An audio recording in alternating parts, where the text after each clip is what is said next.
So the last time Dice is here, we had a great time. It was unbelievable. It was a good thing to see Dice.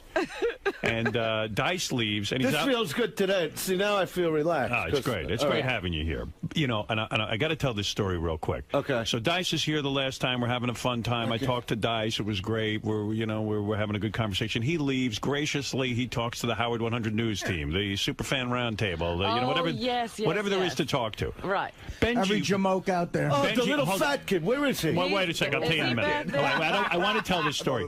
Benjy comes up to me during the commercials. He goes, "Hey, as long as Dice is out there, I want to go over to him and just walk over and kiss him on the lips." So I said, look, Benjy, I'm telling you, don't do it. Because Benjy's done that at award shows. You know, he goes up and starts interviewing people, and he gets close to them, and he starts to kiss. I said, Dice just did a great time. Please don't do that. It was, now's not the time to do this. Now is not the time. So Benjy looks at me, never a time. And Benjy thinks I'm saying that to just... egg him on? Yeah, I don't know. Somehow we had a miscommunication. So Benjy goes into the green room, goes up to Dice, starts... What did you do? Did you interview him, Benjy? Or were you interviewing Dice? We shook hands. I didn't even know that's him. Yeah, that's him. That's the guy. I didn't know that's him. That's him. That's Benjy.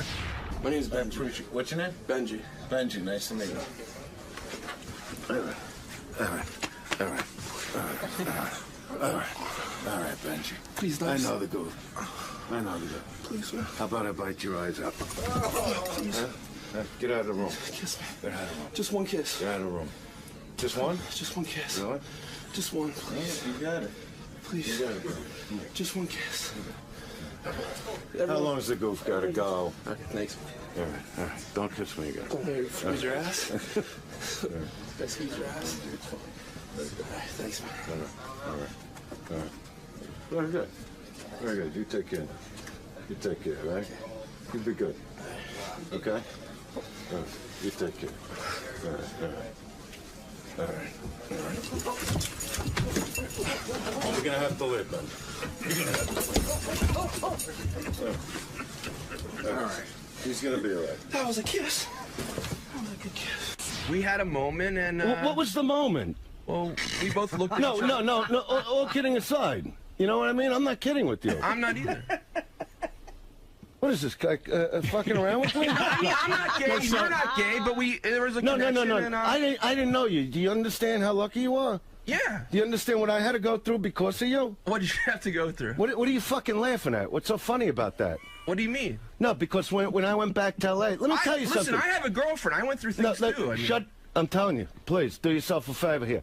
When I went back to totally L.A. straight, but we had a moment. I don't know what you are. I know what I am. I am too. We had a moment. No. And if you're gonna act like it's BS, fine. It's BS. No, listen to me. We didn't look at each other, fine. No. Let me tell you something. You know what? A joke is a joke, but I go back to L.A., right? and I got people coming over to me going, why would you let this guy kiss you? You understand? Oh, yeah. Yeah, but it wasn't a joke to me because I didn't know you. I didn't see you during the whole show. Thing. And you're the one that came over to me. Yeah. Do you understand what I'm saying? I went through the same thing. Do you think I sat here? When I'm sitting with my back to you... Wait, stay out of this for a minute. I'm telling you something. Go ahead. I'm warning everybody in here.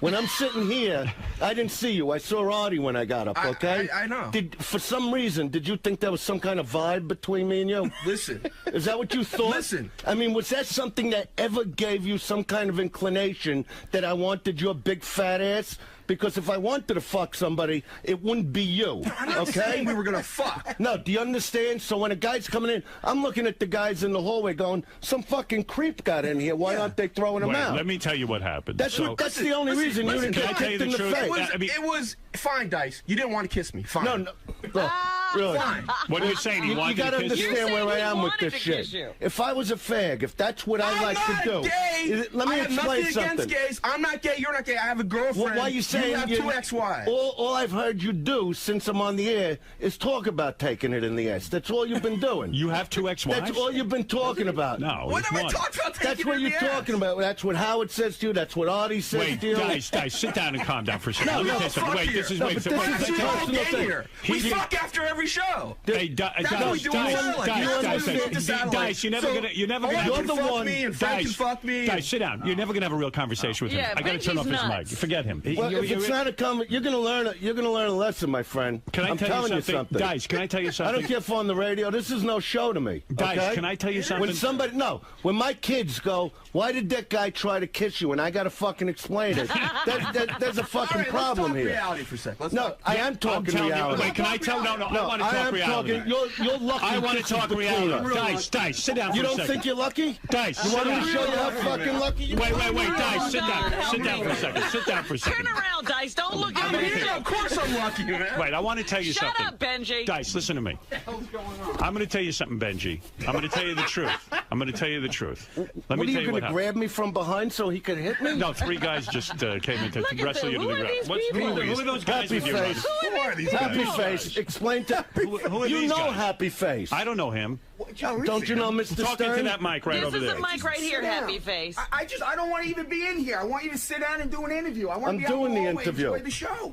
All right. Sit down. There's not going to be any trouble. This is Happy Face, my personal protection. And who is this guy over here? This is my invention, Todd. Talking to the microphone. Talking to the okay with Dice. No, number one, before anything, I got to say that last time I was here, Todd was a little upset. No, that he didn't get to meet you. Oh, hey, Todd. No, listen to me, Howard. Nice to meet you. You have no understanding of what kind of fan this is for you. Why is the driver pushing him out of the room? That's enough. This is my road manager. Wait. I want to say something. Oh, my God. Mini driver. The last time I came up here, Ron was like frisking me. I know. This is the driver. This is what happens. And he's your personal protection Ronnie person. is now the bodyguard. Personal protection person. That's right. It's a new word. I came up with that. All right, guys. Personality. Guys, he's got a lot of personality. Personality means personal. Personality means personality. He's got personality too. Personality means personality. That's right. Sit down. I want to say something. All right. I'm okay. Happy Face. Happy Face. Come on. Happy Face. Keep it cool. All right, we're okay. Fine. Happy Face is with me for a very long time. Never met him before. Nice to see him. All right, what I'm going to say to you is, I want to tell you something. Fucking guy.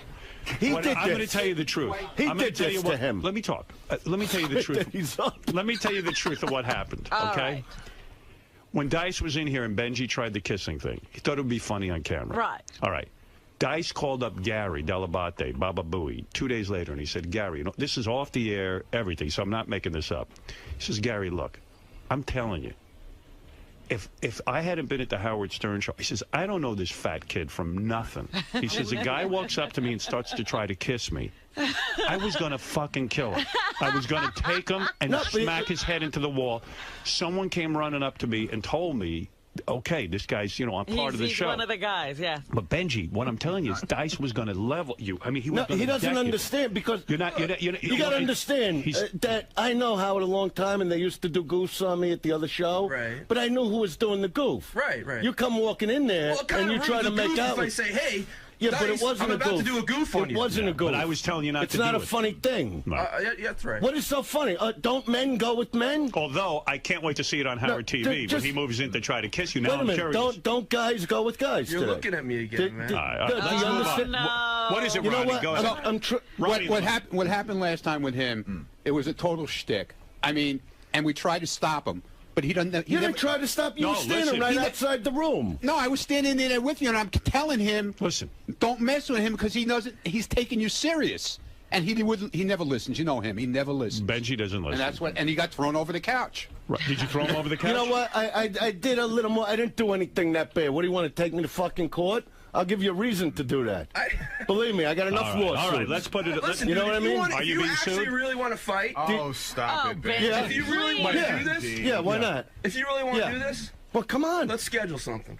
Schedule something? I don't need a schedule. All right. What, you want to train? Right here. You think you want to fight Dice? Yes. Well, wait a second. Do you really? I want Benjy to fight Happy Face. No, I don't want to. But you're just sitting there saying all this Then you owe me an apology. What's that? You owe me an apology. Okay, give me your address. I'll mail it to you. Take it back. Take it back? Take it back. What are you, the Fonz? Take it back. Take it back. Take what back? If I was the Fonz, it would be a phony thing. You understand? He's not kidding. Take what back? Hey, look. Take it back. Don't fucking look at Howard. Just look take at me. it back. I don't know what I'm taking back. You know what I mean? Take it back. You take it back. Oh, boy. Howard, really, this, you know what I mean? You know, you got to be on the level here. You're humiliating. You know what I mean? You got to work this off. That's exactly. No, but this isn't that. This isn't about You working it insulted off. the guy. You went over and you tried to kiss him, and I told you not to do it, and you did it anyway. And now you're in top Yeah, order. he comes over shaking. I thought he's like a stalker. He's like shaking and sweating. What I'm but I saying figured, all is, right, he's a fan. Let me hug him. apologize and say, and then he wants to come. Then he wants to come on the show. You had him in. You talked to him because I watched the show, and you go, "What do you think of Dice?" And he goes, "Oh, he's a funny guy." Yeah. All of a sudden, he's deciding who the funny is. Well, Rich, hold on a second. Rich, you're on the air. Rich, you're on the air. Go ahead. Let's hear from Rich. Let's hear from Rich. I think, Rich, go ahead. Hey, Howard. Hey, Dice, what's up? Hey. No, I'm good. Yeah. I'm good. We're having a good time today. The day you on the show, last time you were on the show, they had a video of this. No, I know. Yeah, Dice was just sitting there quiet, and he went in. And the little fat kid walks in, right? If you guys weren't in the building and he was on film, Dice, I think, would have killed him. What I I'm had every saying right is, to. I'm not making this up. I don't know what you're talking about, but on Howard TV, we aired when Dice was here. Yeah. And Dice is in the dressing room, and Benjy goes over to kiss him. It was fucking head. It was funny. It was funny, but the fact of the matter is, what I said to Benjy, don't do it because the guy doesn't know what you're doing, and he's. I don't want to say you're a homophobe, but no guy wants to be kissed by another guy. You can Unless that's what you like. Right. So I want to know. It's like a rape. Anthony. It's like a What's rape. his name? Joey? Richie. I want to know what made this guy think that through the whole show with Howard that was a vibe between me and him. Let's forget it. You knocked his hat off, and it was hysterical. You knocked his hat off his head. Right. All right. Let's forget about that guy. It doesn't matter. It doesn't matter. It doesn't matter. We're having a good time, and now all of a sudden. No, it is. All right. All right. You know. You know what? I'm He's trying the to do an mediator interview. here. That's it. What are you going to give me? Look now, it's unbelievable. You let somebody off the hook. You saved them from the biggest fucking beating they ever got in their life, and now he wants to give me the stare down. Look at him. What am I supposed to do? Shut your fucking mouth. That's what you do. Let's hug. I'm telling you, if you got to hug me, I'm telling you, I'm saying this, and you try to kiss me, I'm going to knock the teeth through the back of your fucking head. I will not. Did you ever look into the fucking eyes of a wolf, my friend? Because that's what you're doing. That's where you're pushing the fucking button. If you got to hug me and you try to kiss me, I'm going to knock your teeth through the back of your fucking head. Would you hug him now? I won't hug unless you say it's okay. I don't want to do anything you don't I'm want. not hugging him. I don't try. He's too stupid. He's a stupid guy. It'll just be a hug. I promise. He's a stupid guy. No, it'll just be a hug. Jessica No, Hunt. I'm not. I know what I'm dealing with here. You know what I mean? I know what I'm dealing with. Maybe after the show. Benjy, you're joking. Wait a second. Let me, before I get to Jessica. Come on, go ahead. You're joking around. You're going to go over and hug him, and I know what you're going to do. You're going to I know what he's going to do for the camera, and then he's going to have no teeth for the rest of his life. No, you're going to try and kiss He him. doesn't understand. He's crazy. You know why I know he's crazy? He went on MTV. He really doesn't understand. He went on MTV and he starts cursing. Everyone knows you don't do that. He I'm does sweating it anyway. because I know what I'm going to do to this guy. He'd rather You throw can away tape up my mouth. I just want to hug He'd him. rather throw away his whole career than be seen kissing you. I don't want to kiss him. I just want to hug. No, well, you know what? You wanna hug him? No, I don't want to hug him. You know what? I just don't want to hug him. It's not what I want to do. He doesn't want to do it. What do know you what I think mean? about it? He doesn't understand. You're going to air this thing, and my kids cannot see this guy try to kiss me again. He's not. He doesn't understand. He's not getting the joke. He's not getting it. Yeah. You're not hearing him. So you are willing to go in someone's face. I don't think people know this about you. No, they don't understand that it's a very real problem. That you'll do comedy to a point, and then you will go. I told that to Benjy. I said, Benjy, I don't think you realize this guy's going to deck you. What? This is what I do. I know. I try to stay funny. I try to stay focused. Your arms are big. You're a weightlifter. You know what I mean? mean it's not even about that. It's just defending. You know, like when I got to defend my family, that's it. I'm sure you'd be the same way, no matter what the consequences. Absolutely. You know what I mean? I have a question about the weightlifting gloves, because you always wear them. That's part of your style. Yeah. But I think you're like me. Yeah. I hate shaking hands with people. Yeah. Because everybody... Well, you shouldn't... You know what it is? You don't hate it, but, everybody... nobody's sanitary today. It's cold. Look how they walk around with the $3 thongs, with the long toenails, with dirt underneath.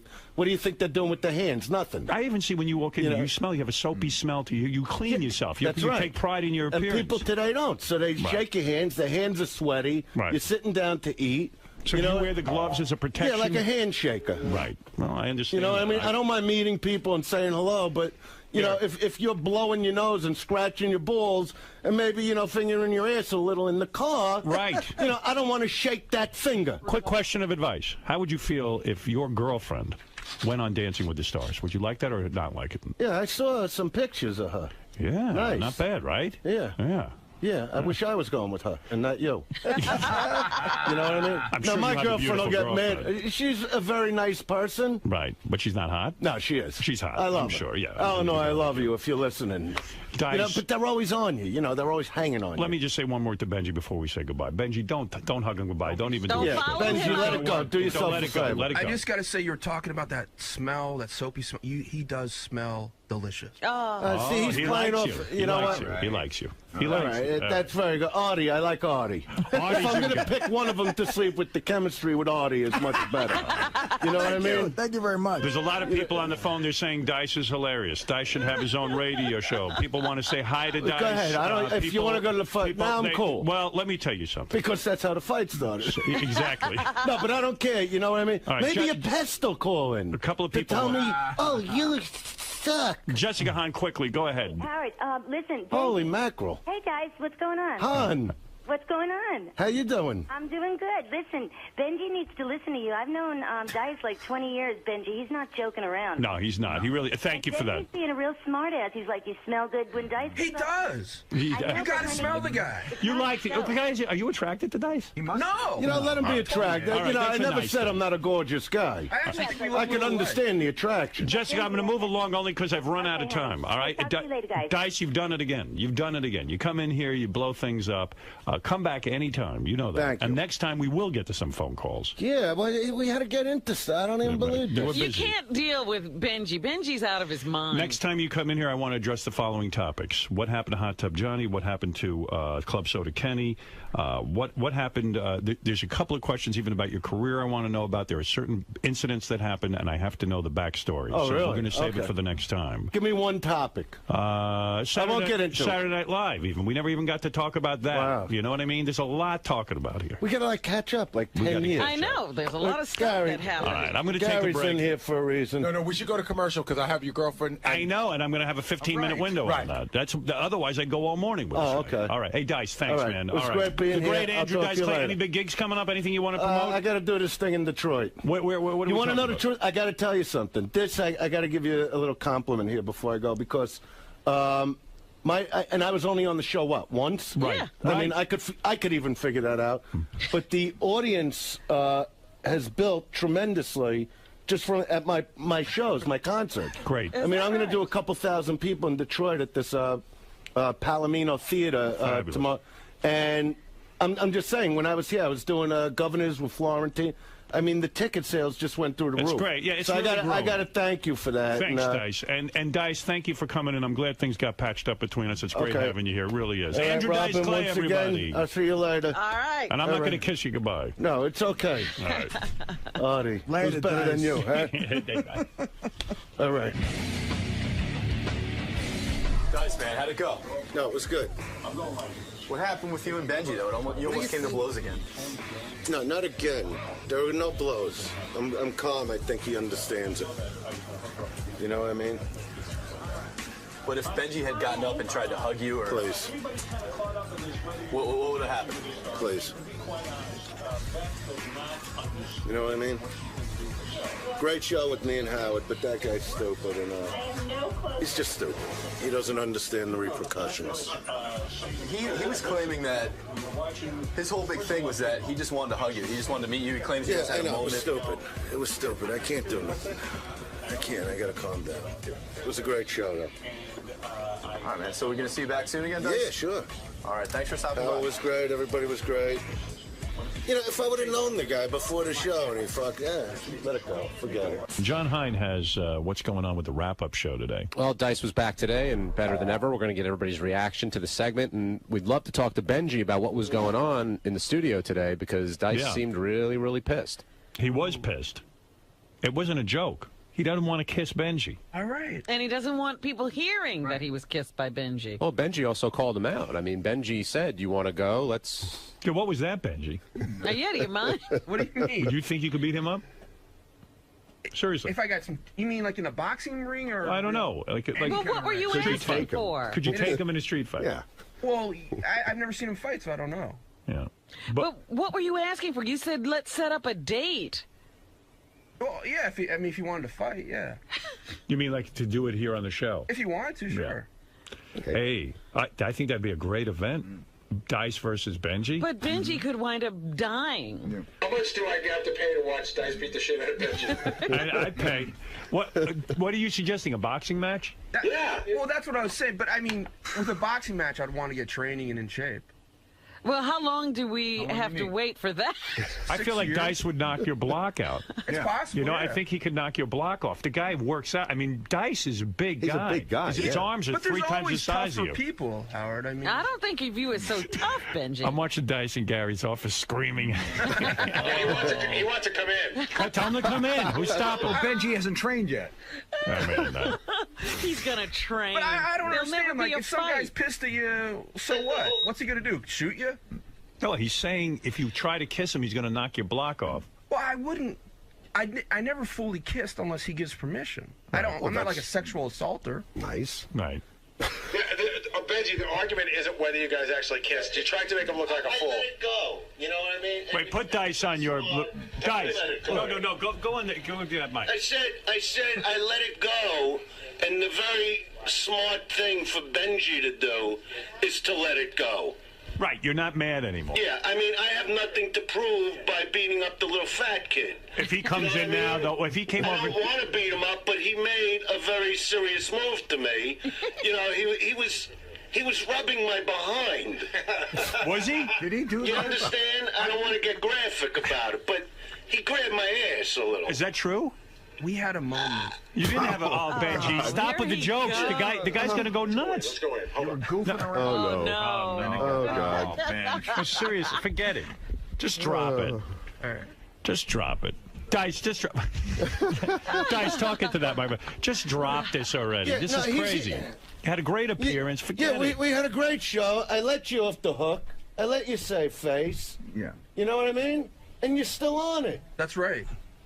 You know, That's Captain right. Jenks. What do you think? I'm going to set up a boxing event with you for you to be seen on TV? Isn't it bad enough for people to see you dressed? It probably is. You want them to see you in boxing trunks? It's going to look like you're walking around that you took a dump in your pants. Yeah, it's probably not a good idea. You know what I'm saying? Let it go. You're letting him off the hook. No, exactly. I mean, I could see he's not a bad guy. He made a mistake. Right. I'm not that nuts. Like a dispensation. I'm not that nuts that I can't let something go. Forget it. You know what I mean? I'm in Forget there it. relaxing. He's like, "Oh, we'll set up the event. Well, you need publicity. Hang out with me a little." All right. You know what I mean? We'll hang out.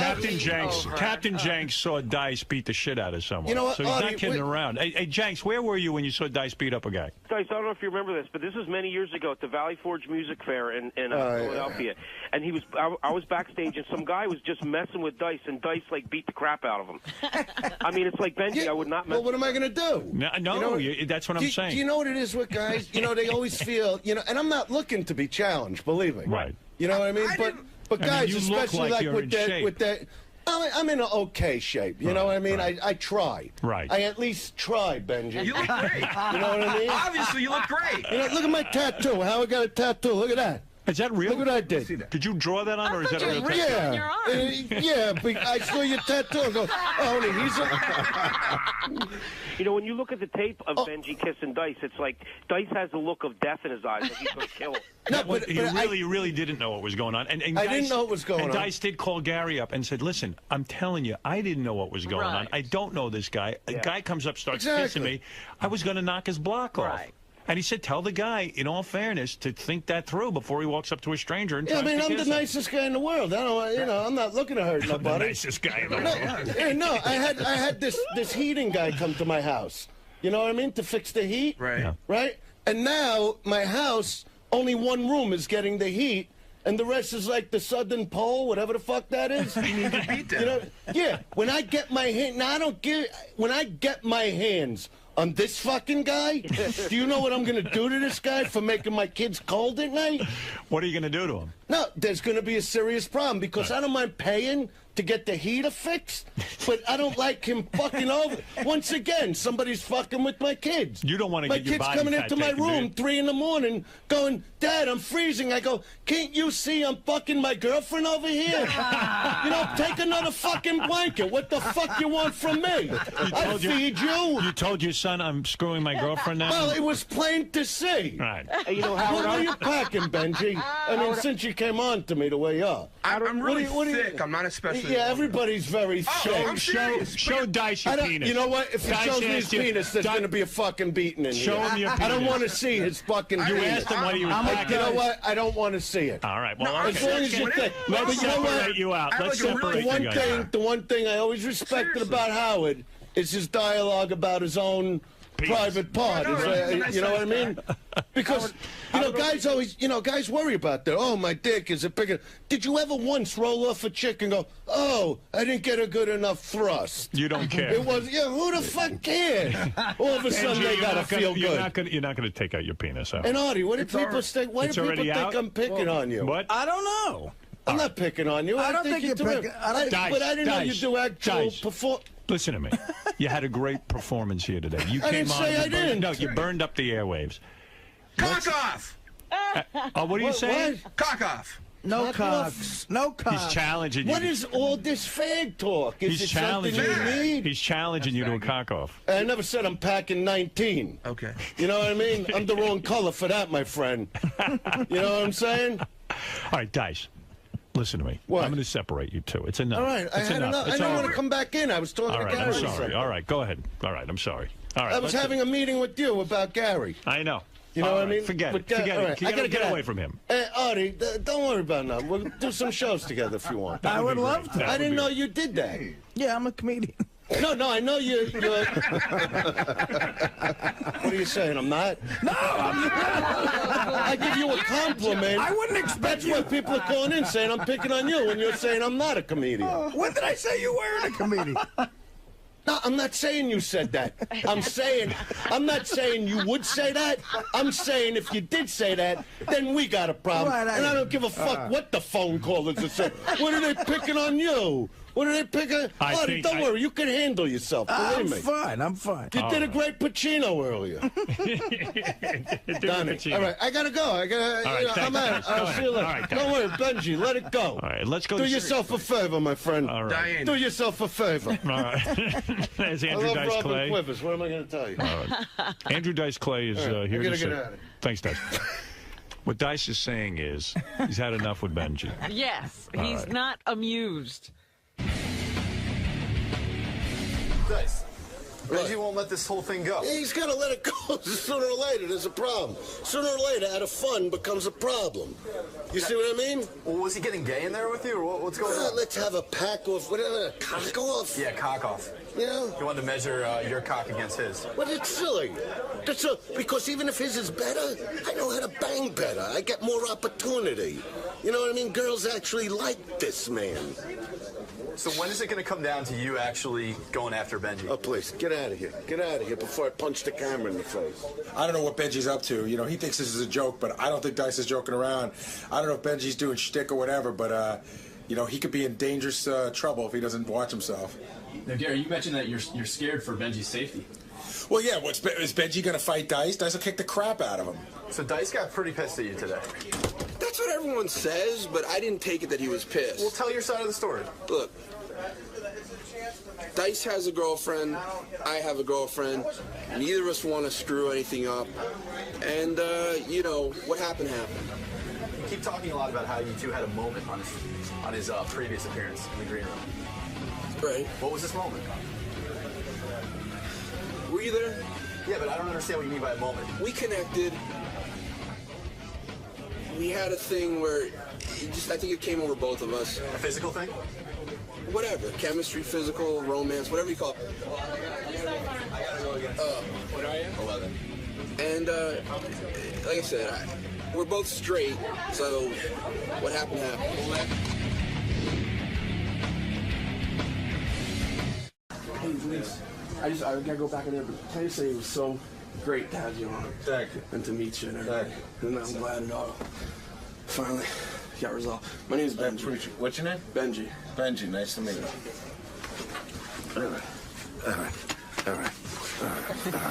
All right, Benjy. Please don't. I know the goof. Please, sir. How about I bite your eyes out? Please. Get out of the room. Kiss me. Get out of the room. Just one kiss. Get out of the room. Just one? Just one kiss. Really? Just one, please. You got it. Please. You got it. Just one kiss. How long's the goof got to go? Thanks. All right. Don't kiss me again. Squeeze your ass. Gotta squeeze your ass. Thanks, man. All right. Very good. Very good. You take care. You take care, all right? You'll be good. Okay? You take care. All right. You're gonna have to live, man. You're gonna have to live. All right. He's gonna be all right. That was a kiss. That was a good kiss. All right. Okay. All right. Thanks. All right. You okay? Hey, Benjy, no, come on, Benjy. No. Come on, give him his hat.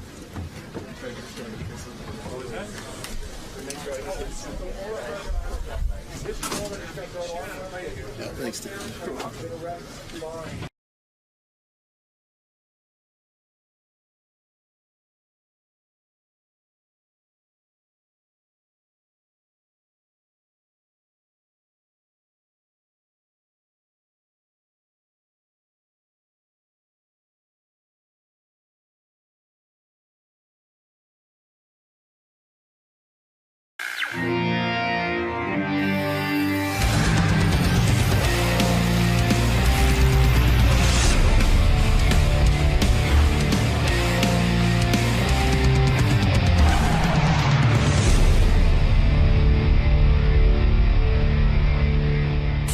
John Lieberman, what do you have for us from the Howard 100 Newsroom? Well, all eyes are on Ronnie the limo driver's Twitter account after he claims his account was compromised over the weekend. It started when a tweet saying, quote, "If I poop a boob, I'm going to feel really thirsty," came from Ronnie's official Twitter account. Ronnie claims he didn't send it. We do know. Ronnie wouldn't even be that witty. We do know it came from his official account over the weekend while he was out west performing a couple of block party dates. Is it possible somebody took his phone and tweeted from it? It is possible that happened, though he claims he always had the phone in his possession. You're totally full of shit. Whoa, whoa. Well, what what is it? Because you're already yelling. You're not even through the door and you're yelling. Yeah, let's hear what you don't got know to what say. you're talking about. What, you have no voice, Ronnie?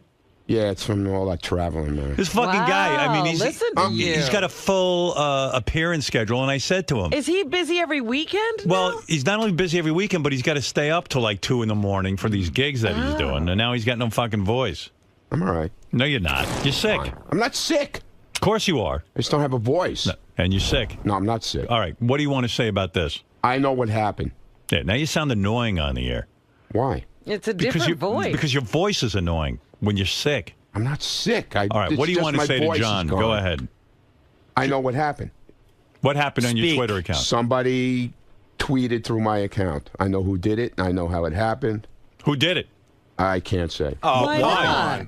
Why can't you say? I can't say. Elephant shit part 2 here. You Too can't bad. say. Sorry. Wait, Ronnie, how did you find out who did it? Because I know who did it. Oh, it's somebody you know. Yeah, I know who did it. They didn't hack your account. They have your password. At first, I thought they hacked my account because I didn't know at the time. I found out yesterday. So it's someone who has your account information. Exactly. So it's either your girlfriend, Stephanie. Who else would have your account information? Somebody had my information. Was it Stephanie? And somebody put out, it wasn't even, they misspelled it. It was supposed to be, instead of pooped, it was supposed to be popped.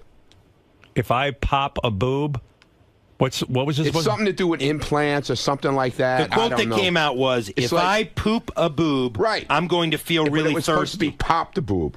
But If I you pop- regularly make spelling and grammatical mistakes on your Twitter. Oh, tell me so- about it. It's the funniest thing ever. Understood, dude. But So I one told you would expect that yesterday- this could come from I you. told Why won't you say who it was? I told you yesterday. I told Shuli on Saturday when it happened, who right away, Shuli ran to my room. This happened when we were in Portland. Right. I was asleep when this came out, and I had no clue it was on Twitter. Why? JD texts me like at 6 o'clock at night, which is 9 o'clock here. Explain your thought process. Why won't you tell us who did it? Like, but who cares? Right, exactly. Who cares? But why won't you say who was tweeting? I from your can't account? say. Why? I can't. Somebody has your login but and tell password? me why you can't say it. I just can't say it. Why? I can't. But why can't you say it? Because I don't want to. Why don't you want to? Because I don't want to. So fucking retarded. I don't want to. Is it because... Was it another girl who you're cheating on your girlfriend with? Stop it. So then what are you fucking afraid of? I'm just... Well, how would you be compromised by telling? I just don't want to... I don't want to tell. Was it your son? No. He doesn't have your I don't Twitter know. account. I don't know. I don't know who it was. Somebody has your password? Maybe. Well, of course they do. Well, I know. I mean, I could speculate who has your password. You can't speculate Go anything. ahead, speculate. Well, Zena's buddy girl runs a lot of the hot chick of the week. Oh, so it was Zena's buddy girl. No, it wasn't. Sure it was. No, it wasn't. Because she tweets for you sometimes, doesn't she? No, never. She did one morning when we were here.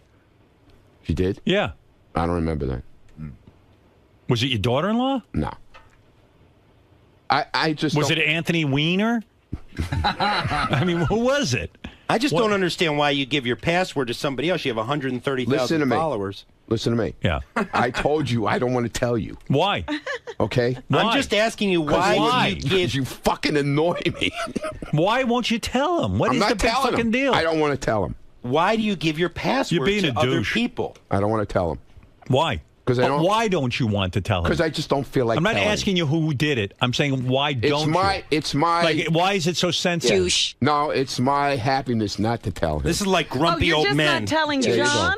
Exactly. You can tell Howard. I'm not telling Listen, him John on the air. leaving, I'll I know. won't tell him on the air.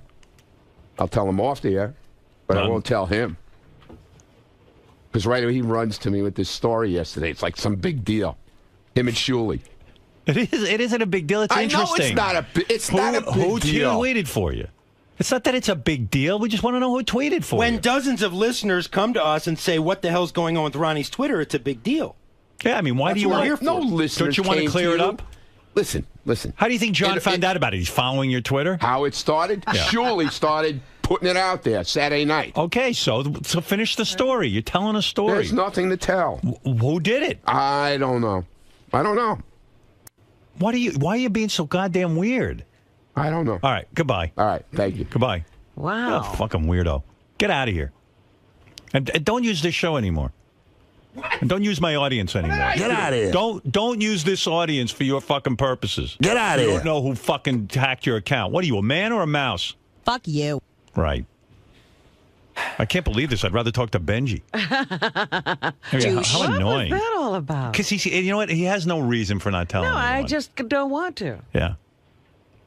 Let's stop being interested in his life. We'll watch all his opportunities dry up. And Benjy. What do you say? Come in here with all clammed up over something stupid like that. I don't get it.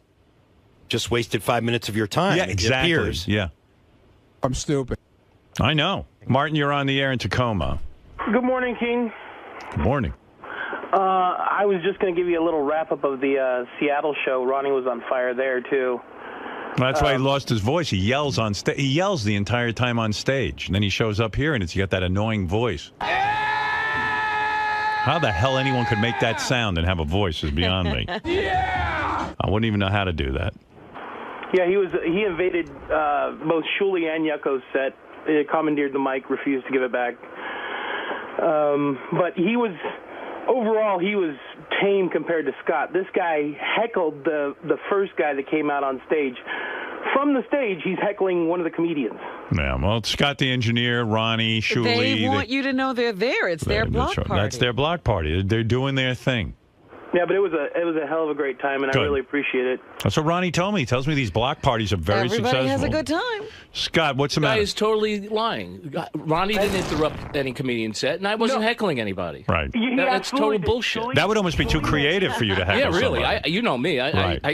I play sound effects. Scott says you're full of shit. Jason, no, you kept telling Jason, absolutely, Jason was the first guy out.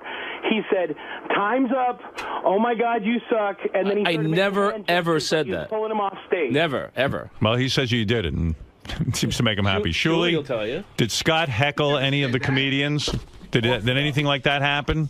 I don't think Scott was heckling the comedians. These guys, they're not professional hosts, let's say. So the intros wouldn't be the intros wouldn't be like they are at a comedy club. What are you let's talking say. about? Meanwhile, can I just say something? Yeah.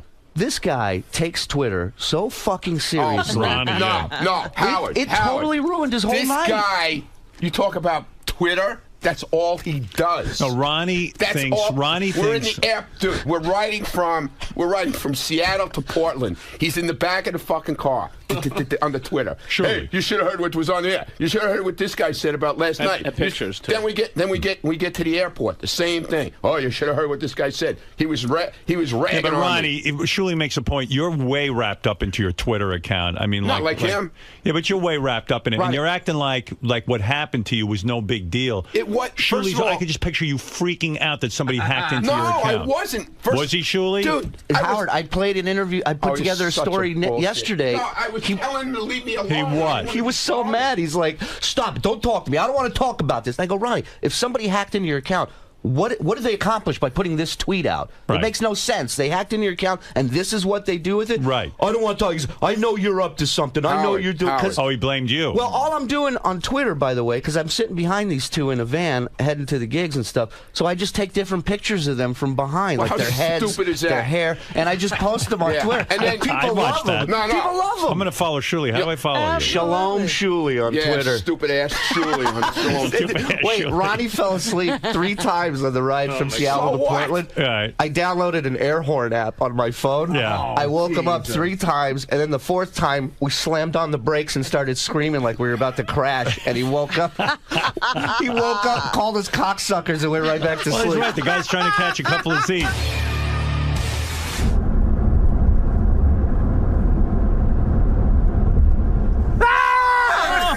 Fucking cocksuckers. Why do you got to bust his ball? Gig he's about It's a comedy tour. That's what happened. Oh, there he is sleeping. Look at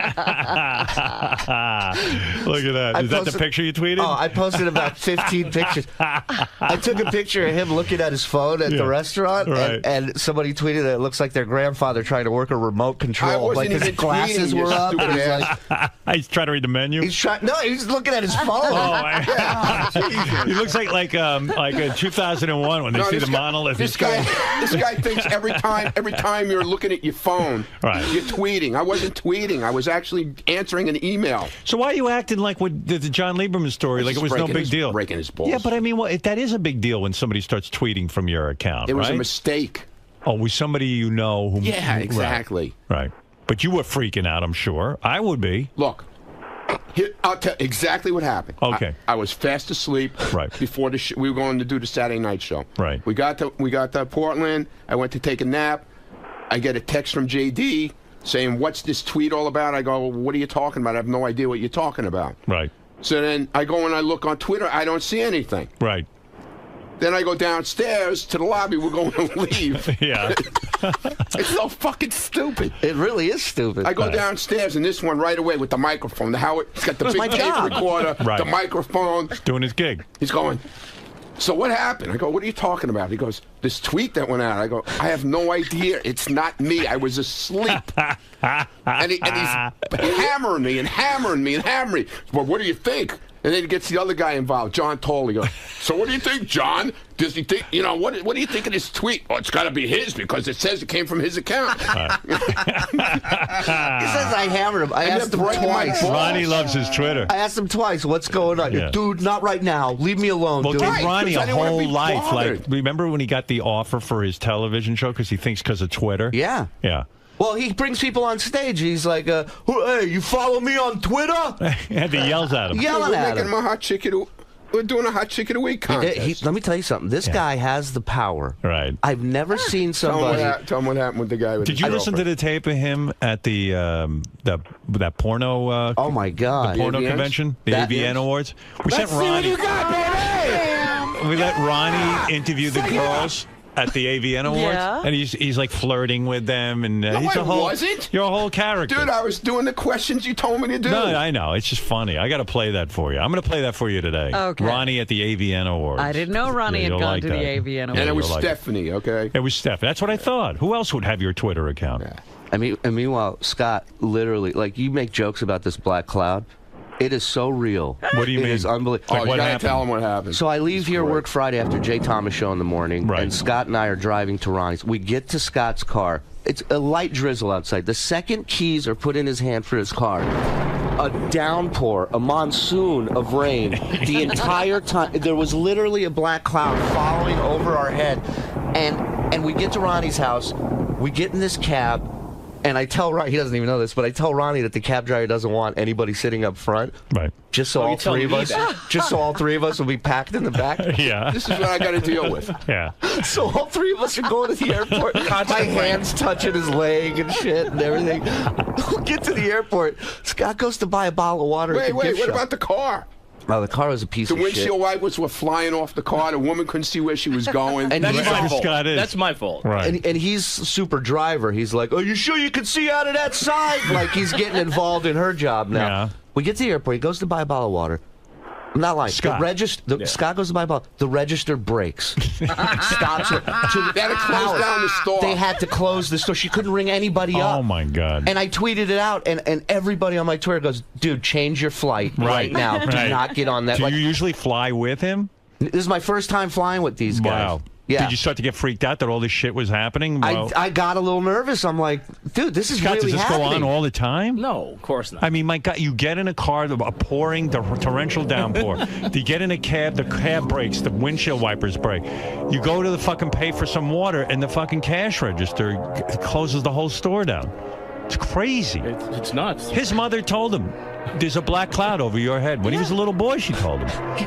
Well, we made it to Seattle fine. It was. Yeah, well, okay. One of my highlights this weekend was the sound check in Seattle that we did. And Scott comes down to make sure that there's stuff that's compatible with his DJ equipment. Right. And so he tells the sound guy, he says, so where do I plug it at? And the sound guy goes, what are you running off of? And Scott pulls out his cell phone. There we go. Yeah, there's my DJ. I put a lot of effort into this. Then he couldn't get his phone froze up on him. Yeah, phone was breaking. He had to take the battery out and reboot the phone. My DJ's on the phone with Verizon. Give us a few minutes. Can you hear me now? And all day long, they just are waiting for me to What would prank be a them. typical device that a DJ or sound guy would use? Not his phone. A laptop. A laptop. Yeah, something. CD player? Right. Turntables? Nobody something? uses CD players You anymore. make enough money. Get Nobody a uses a phone, Laptops. Scott. Well, I mean, what can you do from your phone? I do what I have to do, does what I need to everything. do. I do everything. I play music. I play whatever I need to play. I could do exactly. I have a mixer on the phone. You know what he doesn't do, Howard? He doesn't turn his ringer off on his phone. That's right. I called He called it him in the middle of the show. They were doing a big dance contest on stage, and I wonder if his phone will work if I call it. I'm so bored, so I call the phone. Sure enough, the music stops, dead stop, and you hear, and he has like the old phone ring, so it's ringing through the PA So system. professional. Yeah, really. And you want to see do? A professional DJ? He picks it up. Right. He answers it. Oh, this must be important. The phone rang. I had to That pick it could up. be something very urgent. And I go, Scott, turn off your ringer, you idiot. And he's turning around yelling at Scott. And it's just chaos. What a horrible show. Oh, it's the greatest It's going show to be the ever. most unprofessional worst It show is, but ever. everybody loved it. Everyone we loves sold out both Yeah, they shows, love it man. because you guys are retarded. Well, well, Whatever. I mean, come on. that's what we do. We'll take it. Hey, Howard. Crazy, yeah. And Scott chooses the music, so there's a room full of 30 to 40-year-old guys. He chooses Cher, Do You Believe in Love? Well, why would I do Well, that, Ronnie douchebag? likes that. That's for Ronnie. Hey, listen up, Hey, asshole. dude, you were the first one to walk up probably and take a picture with us, too. I love you, Ronnie. I really do. I appreciate dinner and everything. This is Ronnie. This is Martin, that guy Martin who almost died coming up to our green room. This Oh, guy my Martin God. is Yeah, like the guy who went to 400 the big pounds. Yeah, the guy who went to the hamburger place with us? Yeah. You follow the fat guy to hamburger So when place. you go to one of your shows, it's like the audience becomes part of your family. They go to buy hamburgers with you afterwards. Oh, my God. We came back to the hotel. You know, you guys remind me of like country stars because the country stars used to let them come to your house. Like Yeah, they Dolly have that Parton. open house thing. Dolly Parton, right in her backyard, had a fucking Adventureland type setup. We hang out with everyone. Dolly would.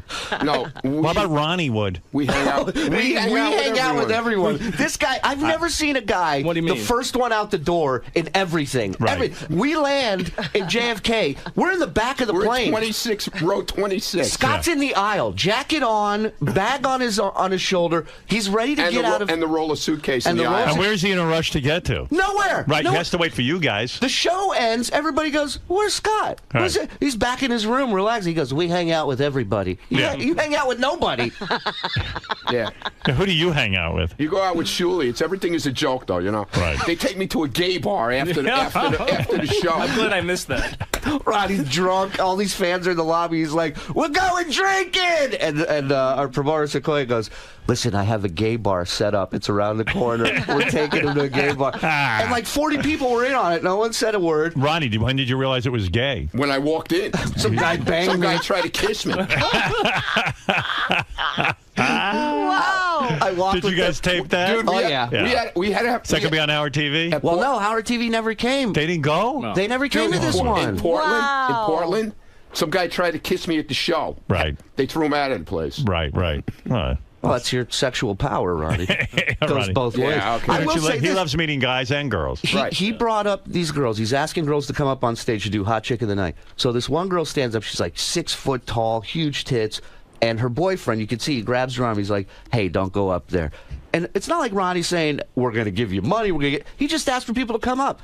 The woman keeps going up. The boyfriend stands up right before the stage. He puts his arm on her. He says, "If you go up there, I'm fucking leaving." Right. He left. This is how powerful he is. She looks at him. She goes, "Bye," and walks up on stage. And then she took her top off? Well, no, they did She some... didn't have to because her top was like 90% open. She was wearing like Said a one of dinner those napkin. tops with the hole in the front.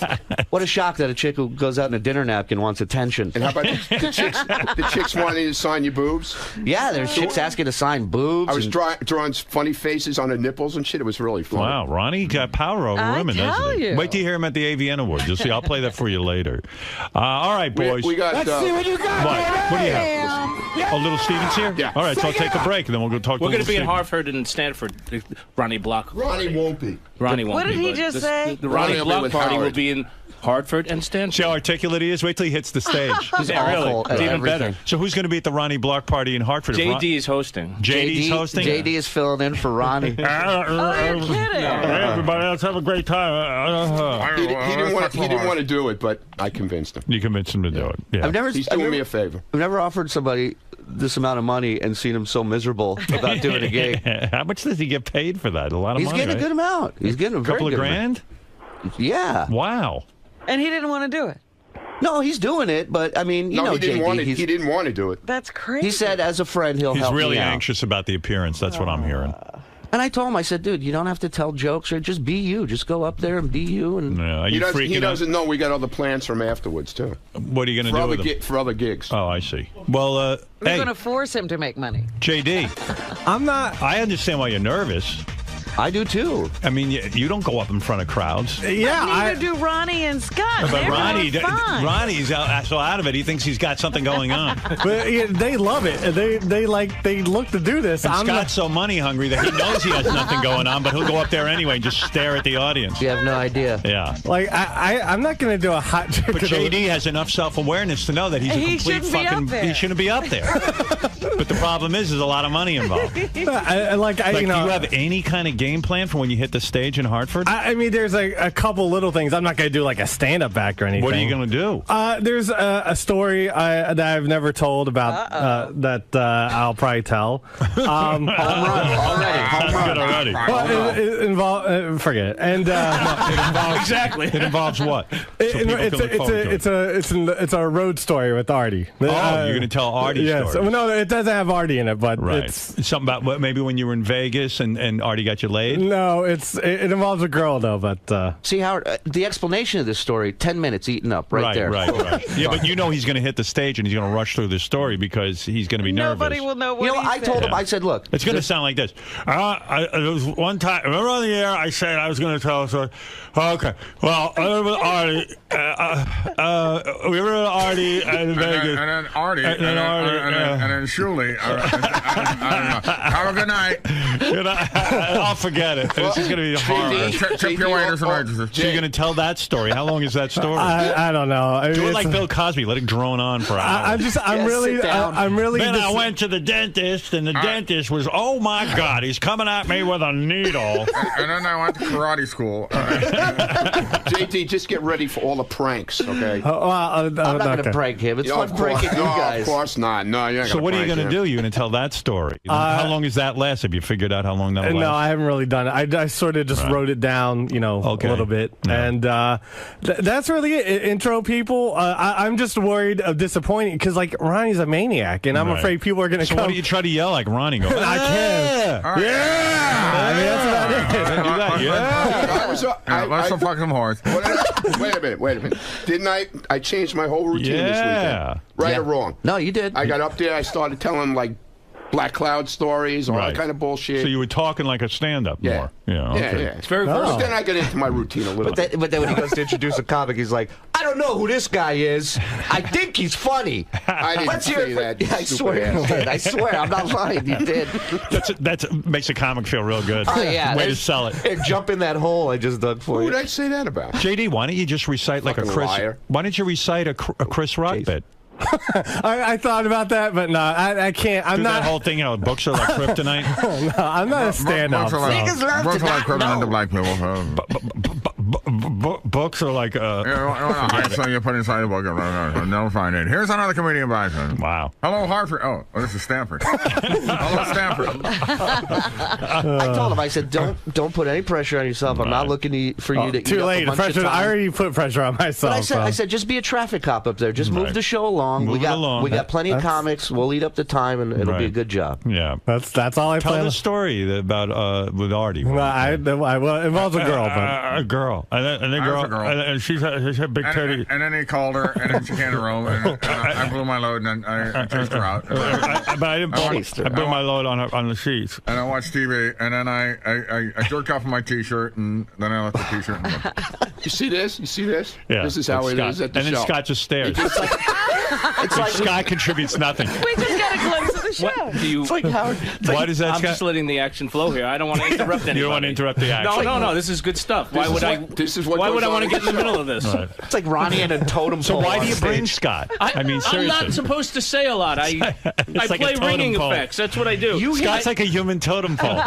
All right, look. You hit it on the head. I got to get ready for little Steve. Yeah, we got to stop this. JD, if you could get laid at the show, there's always a hot chick who's going to want to bang you.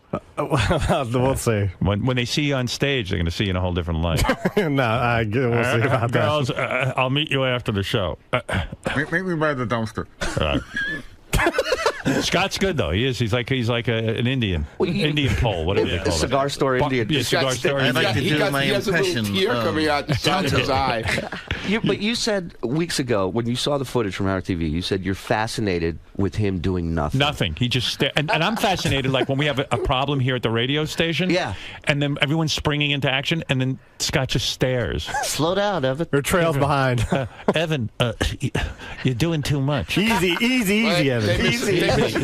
You're gonna give yourself a heart attack. Good shit this weekend. Yeah. He just stands there, and like I can imagine watching the show and just staring at Scott. I'm staring at him. I'm not even focused on what I need to do. I'm just fixated on Scott. No, like right now we're talking about him behind his back, but he's staring at him. You wouldn't even know. Right. It's You wouldn't even know. Fascinating.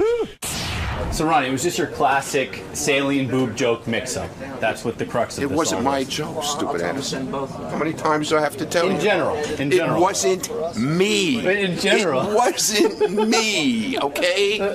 I admitted who it was. It wasn't me. So it was you. And during the whole interview, she was texting me, well, why don't you tell him? What's wrong with you? Why don't you tell him? I was just breaking balls, man. I got everybody riled up. Howard's yelling at me, telling me, don't use my show anymore. He's yelling at me. Why don't you tell me? And it was just your classic saline boob joke mix-up. It wasn't mine. In general. It wasn't mine. All right. As long as you didn't poop a boob, everything's okay. I didn't poop a boob. Would you like for Scott to invest in something like a laptop to bring on the road, or do you like the fact that he brings a cell phone? It's added to the comedy. I will say, forget the comedy. I will say that there's no DJ out there today working like my man Scott. Cutting edge. Yes, some Cutting would say, edge material, man. It's just nobody does this. Right. I'm the only one. Well, there's a reason why nobody does it, and that's because most DJs can't get phone calls in the middle of their sets on their turntables or laptops. I'm a very important person. I need to keep my phone on at all times. So. And I love when he has to reboot his phone. He's got to take the battery out and shit. You never heard of rebooting a computer either, I guess. I mean, those. Yeah, of course. Those it just looks funny to take a battery out of a phone in the middle of a gig to reboot It it. wasn't the middle of a gig. It was before we started. I know, but it was just before the show started, and then you were panicking. This is what it's like on a flight, in the car, in the van, and they wonder Scott, why not I take prepare more? pictures of their Panic, heads. man. You got to see him. I was busy bowling. I can't. My phone froze, and he's like panicking, and he's ripping the battery out and putting it back in. And He's blowing on it like it's a Nintendo game. Ronnie, why not bring a laptop? Why is he being? Do you think he's being lazy? No, man, that's not my problem. I only host a show. I don't give a shit. And that about sums up. My man is graduated. He is in show business. Angie goes, we're gonna be there when Eric hosts the show, and he goes, host? He doesn't host. Maybe co-host. I'll roll his ass right off the stage. Now they're interested. Now they fucking want to come to Ronnie. Yeah, you throw him Getting back to what we discussed before. Yeah. You came clean. You fessed up. You said. Well, I was breaking Lieberman's balls. But you were breaking. Because I saw him get upset, and the more he got upset, the more I was breaking his balls, and I wouldn't answer. But then you took it out on me. I didn't take anything out on you. You got a little upset with me for asking. What are you talking about? You got a little testy with me. No, because I was busy. We had a guest coming in. It's more important. Than you? Than joking around. What's more important than what? A guest coming in. But your Twitter Just account remember whose seems show to this is, not yours. It's Howard Stern's show. All right? Don't keep walking out at me like that. What? So I missed it though. So Stephanie tweeted it? Stephanie tweeted it by mistake. Somehow got in my account. And she was tweeting it. She was in a bar with her friends. And they were talking about implants. Okay? And when they were saying something about when a boob pops, a saline boob pops in your body, it's kind of like when you're dehydrated, you get the chemicals running through your body. So when you pop a boob, I don't know what the hell they were talking about, but that's what they were talking about. A bunch of drunken girls, okay? That's how that happened. I'll take my apology. The typo made me think it was you because you're known for your I guess typos. my girlfriend's as stupid as me. No, she's articulate from what I can tell. Why is that So it articulate? surprises me that she would have a typo like that. Well, she had a few drinks, you know? That explains. You know what I'm saying? Yeah. A few drinks. I'll take my apology now from you. What? Yeah. I want my apology. I was all over him that he hacked my account. Yeah. I had to swear on my daughter. And I still didn't believe him. And he still didn't believe me. What's that? No, I still didn't believe him. What was after that part? I said I'm sorry, all right? Thank you.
again, sir. Yes, I am.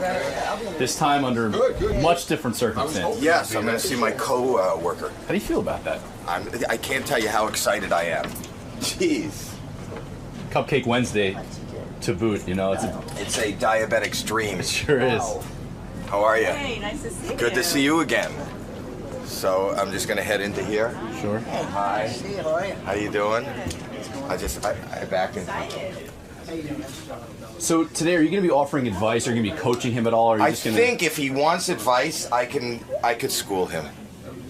So today's interview will have a completely different dynamic. You know, it's his interview. So if he has any questions, or if he is, now that he's on board, I am here and at his beckoning call for whatever information he needs. I'm fascinated, though. I'm fascinated at the fact that he's spending so much time in like wardrobe. I just heard him talking about John Varvatos and the whole deal. Yeah, he's taking this very seriously. He really is. I've been doing it for 2 years. I don't know what pants I'll be wearing tomorrow, but he's got a whole wardrobe. I kind of don't. I love that he's so concerned. He's very professional. I guess he makes me feel very unprofessional. Why, you don't plan on wearing any pants at all? There's a desk. Yeah, exactly. I'd be in boxers the whole time. Yeah, be comfortable. Comfort first. Yes. Hey, Howie's here. Howie Mandel, my co-judge on America's Got Talent. We have not hooked up on the phone or talked since I announced that I'm a judge. And Howie's been going around doing some interviews, saying some real nice things about me. So we have a lot to talk about. There he is, my co-judge. Who ever thought that? Howie, who ever thought that we would end up on the same TV show? Working together. It's weird. It is weird. Yeah. I'm excited. Are you excited? I'm very excited. I mean, we're only like 2 weeks away from taping. 2 weeks away. Yeah. I'm fascinated. I've been listening to every moment of you. I love the preparation and the thought that you're putting into this. Well, first of all, I notice you have a certain look on the show. I see you wear like kind of a jumpsuit, kind of black thing. Jumpsuit. You're a good dresser. A jumpsuit? Be honest. I wear a jumpsuit. It's a one piece. Do you? No. Who dresses you? Stop it. You don't. Katja. Didn't she call you Katja? No, I don't. I didn't get that opportunity. Yeah, Katja. you did. Who called you? No one. There's a wardrobe person. person. Is Katja from the show? Yes. Yeah. Okay. Well, they said there's a wardrobe person who, I guess, when you do the show, and when we're taping in Los Angeles, for example, they want you to wear the same thing both days. Right. So they hold on to your outfit for continuity. Right. And then they steam it and stuff, and then they leave it for the next day. That I've been told. But I love the detail that you're putting into it, because I had no thought. In fact, that's not me something... neither. So, yes, but I've got to put thought into it. I don't believe you. Well, if I'm going to be on TV, I got to think about what I'm going to wear. I heard you just saying you were at John Varvatos getting fitted Yes, because I don't have Katja. No, you do. Just like I do. She dresses everyone on the show. Here, they actually called me. I didn't know. When I signed on to do the show, they called me and they said, do you have a look? Is there something you want in particular? I think you told this story, or Jason told you this story. Yeah. And, I don't think about wardrobe and I don't think about anything. So I said, you know what? Honestly, I'll be totally honest with you. Tunics. Right. I'm into tunics and kind of a medieval look. They told me this. Did they tell you that? Yeah. And then she goes, and she doesn't know me, and it's on the phone, and she goes, are you serious? I go, yes. With the advent of medieval times and all that, they're coming back. So you want some chainmail? Yeah, you wanted Renaissance. Whatever, and I know you're a wardrobe person, and you'll come up with it, but and she goes, you serious? And then it was like just an awkward silence, and then we hung up, and I never, reconnected. Can I tell you, like 12 of the NBC guys were here. It was nice. They flew in. They wanted to know, they were kind of briefing me on what goes on America's Got Talent and discussing promotion and all this. And I said, gee, what is this wardrobe and blah, blah, blah. And they said, yeah, Howie told them the first year that he wanted Renaissance. Yeah, I did. And this poor woman went out. Yeah. And literally bought up Renaissance outfits like yes, chainmail. Oh my! All this stuff. That's my thing, Yeah, you love yanking people's chains because the Hoff wore a vest and mine was like a tunic. Well, I was saying we should come up with an America's Got Talent uniform. But here's the thing: would take out I don't think about anything. I just. But you do. No, because you don't show up like this. Yeah. I do. No, he does. He Wait. always- you look Let's sharp. back up. Yeah. Like this? What does that mean? But this is sort of what you wear on the show. It's a little more dressy, but a little dressier. A lot of times I'll wear my own clothes. She's wonderful. She looks at what I wear, and then at the end of the season, I get the boxes of everything they gave me. And right now, I dress out of a box. Right, you take whatever clothing they gave you and you wear it. But I'm the same way. But no one offered me Katcha. I promise you're offered. So Katcha. Ralph, who I use for every day here, he's going to The help fact me. that you use somebody to dress you for radio. Well, of course, no. We have a TV show every day. And I go, it's not funny. I know. Now listen, But you're I known have to, no let's thought. let's clear up a bunch of things. Okay. Because we're working together. Now. Okay. Now it's no longer it's a work relationship. I know what you're going to say. No, that you don't want me to bother you. Yeah. Now look, I know with Piers. And it's funny to me that you put a soda machine in front of his door and he couldn't get out of his door and all that. But honestly, if you fuck with me, I'm going to kill you. I don't mean like Well, beat here's you the up. thing. I mean, I'll kill you. Here's my weakness. Can I tell you what Go my ahead. weakness is? Right. If I hear that you have a weakness, or that something really irks you, it's like water flowing downhill. But it's kind of a draw because I'm the same way. Because I will take my hands, put them in shit, and cover your whole body with it because you're a germphobe. I will ruin you. I will go to war with you. Like I said, I hear you're concerned about lighting. Were you concerned about the lighting and how they were going to light I said to them, you? I said, listen to me. I pulled the executives in, right? I said, look, you see this face? I said, who's your audience? They said, women 35 to 49. I said, well, good choice in choosing me. I'm a real turn-on to women. I said, you better take a fucking camera, put it on the moon, and shoot me from there because you can't get the camera far enough away from this face, number But one. you know I'm bringing lights to work. Good. Bring lights. No, to aim at you. Well, go ahead. Aim the fucking lights. And I'm bringing germs. I'm going to rub all over you. You'll be showering for months. Here's the beauty. Can I just tell you Go ahead. something? I'm very I want to excited tell to work with you. And I'm excited to work with you. Here is the beauty of this show for me. And Go ahead. I think that you should have the same attitude that I have. Go ahead. This is the one job that exists that is not a job. Right. I don't view this as a job. You know, people don't know, and I know, that what you do here and you sit and talk, this takes a huge team and hours of preparation and you work at it and you know how this conversation is going to flow and you know where you want to take it and what you want to do. And It you're looking requires at effort. The beauty of America's Got Talent and any of these other things, it's not, I can't believe, and I said it, when I got the job, I used to sit at home in my underpants on the couch doing exactly what they're paying me to do. Right. You would judge. I don't think about it. Right. I don't think about what they're going to dress me in. I don't think about what I'm going to see. And I am so thrilled to just sit there. Well, they told me, because I said to them, what are the real hours? Because I've been frantic about it. Because I get up early. Yeah. And I get tired because I'm used to getting up at 4 in the morning. Like the day we tape, we don't start till 11. Right. So, you know, they said some days it's like 11, 12 hours. Yeah. So I said, what's the delay? They said, well, some of it is we have to do setups. But they also said Howie loves being there. And Howie will sit there and he will, you know, drag this thing out. No, it's a 4-hour day, and because I'm there, it's 12? Yes. No, they didn't say that. So listen. They did not say that. Yeah, they kind of did. No, they didn't. They blamed it on you. Here's the actual truth. I'm going to tell you about the schedule. All right. The schedule is, and I absolutely love it, and I don't know why you wouldn't They love said it. you love being there so much that you barely want to go home. I do love being there. Right. But let's go home at some point and be fresh for the next day. Don't listen. But you know what? If you're tired, I'm going to lock and you in your can't dressing room. If you're tired and you can't focus, then tell the act. You know, I'll be totally honest with you. It might have been good. I dozed off. Once my adrenaline starts going, I'm there.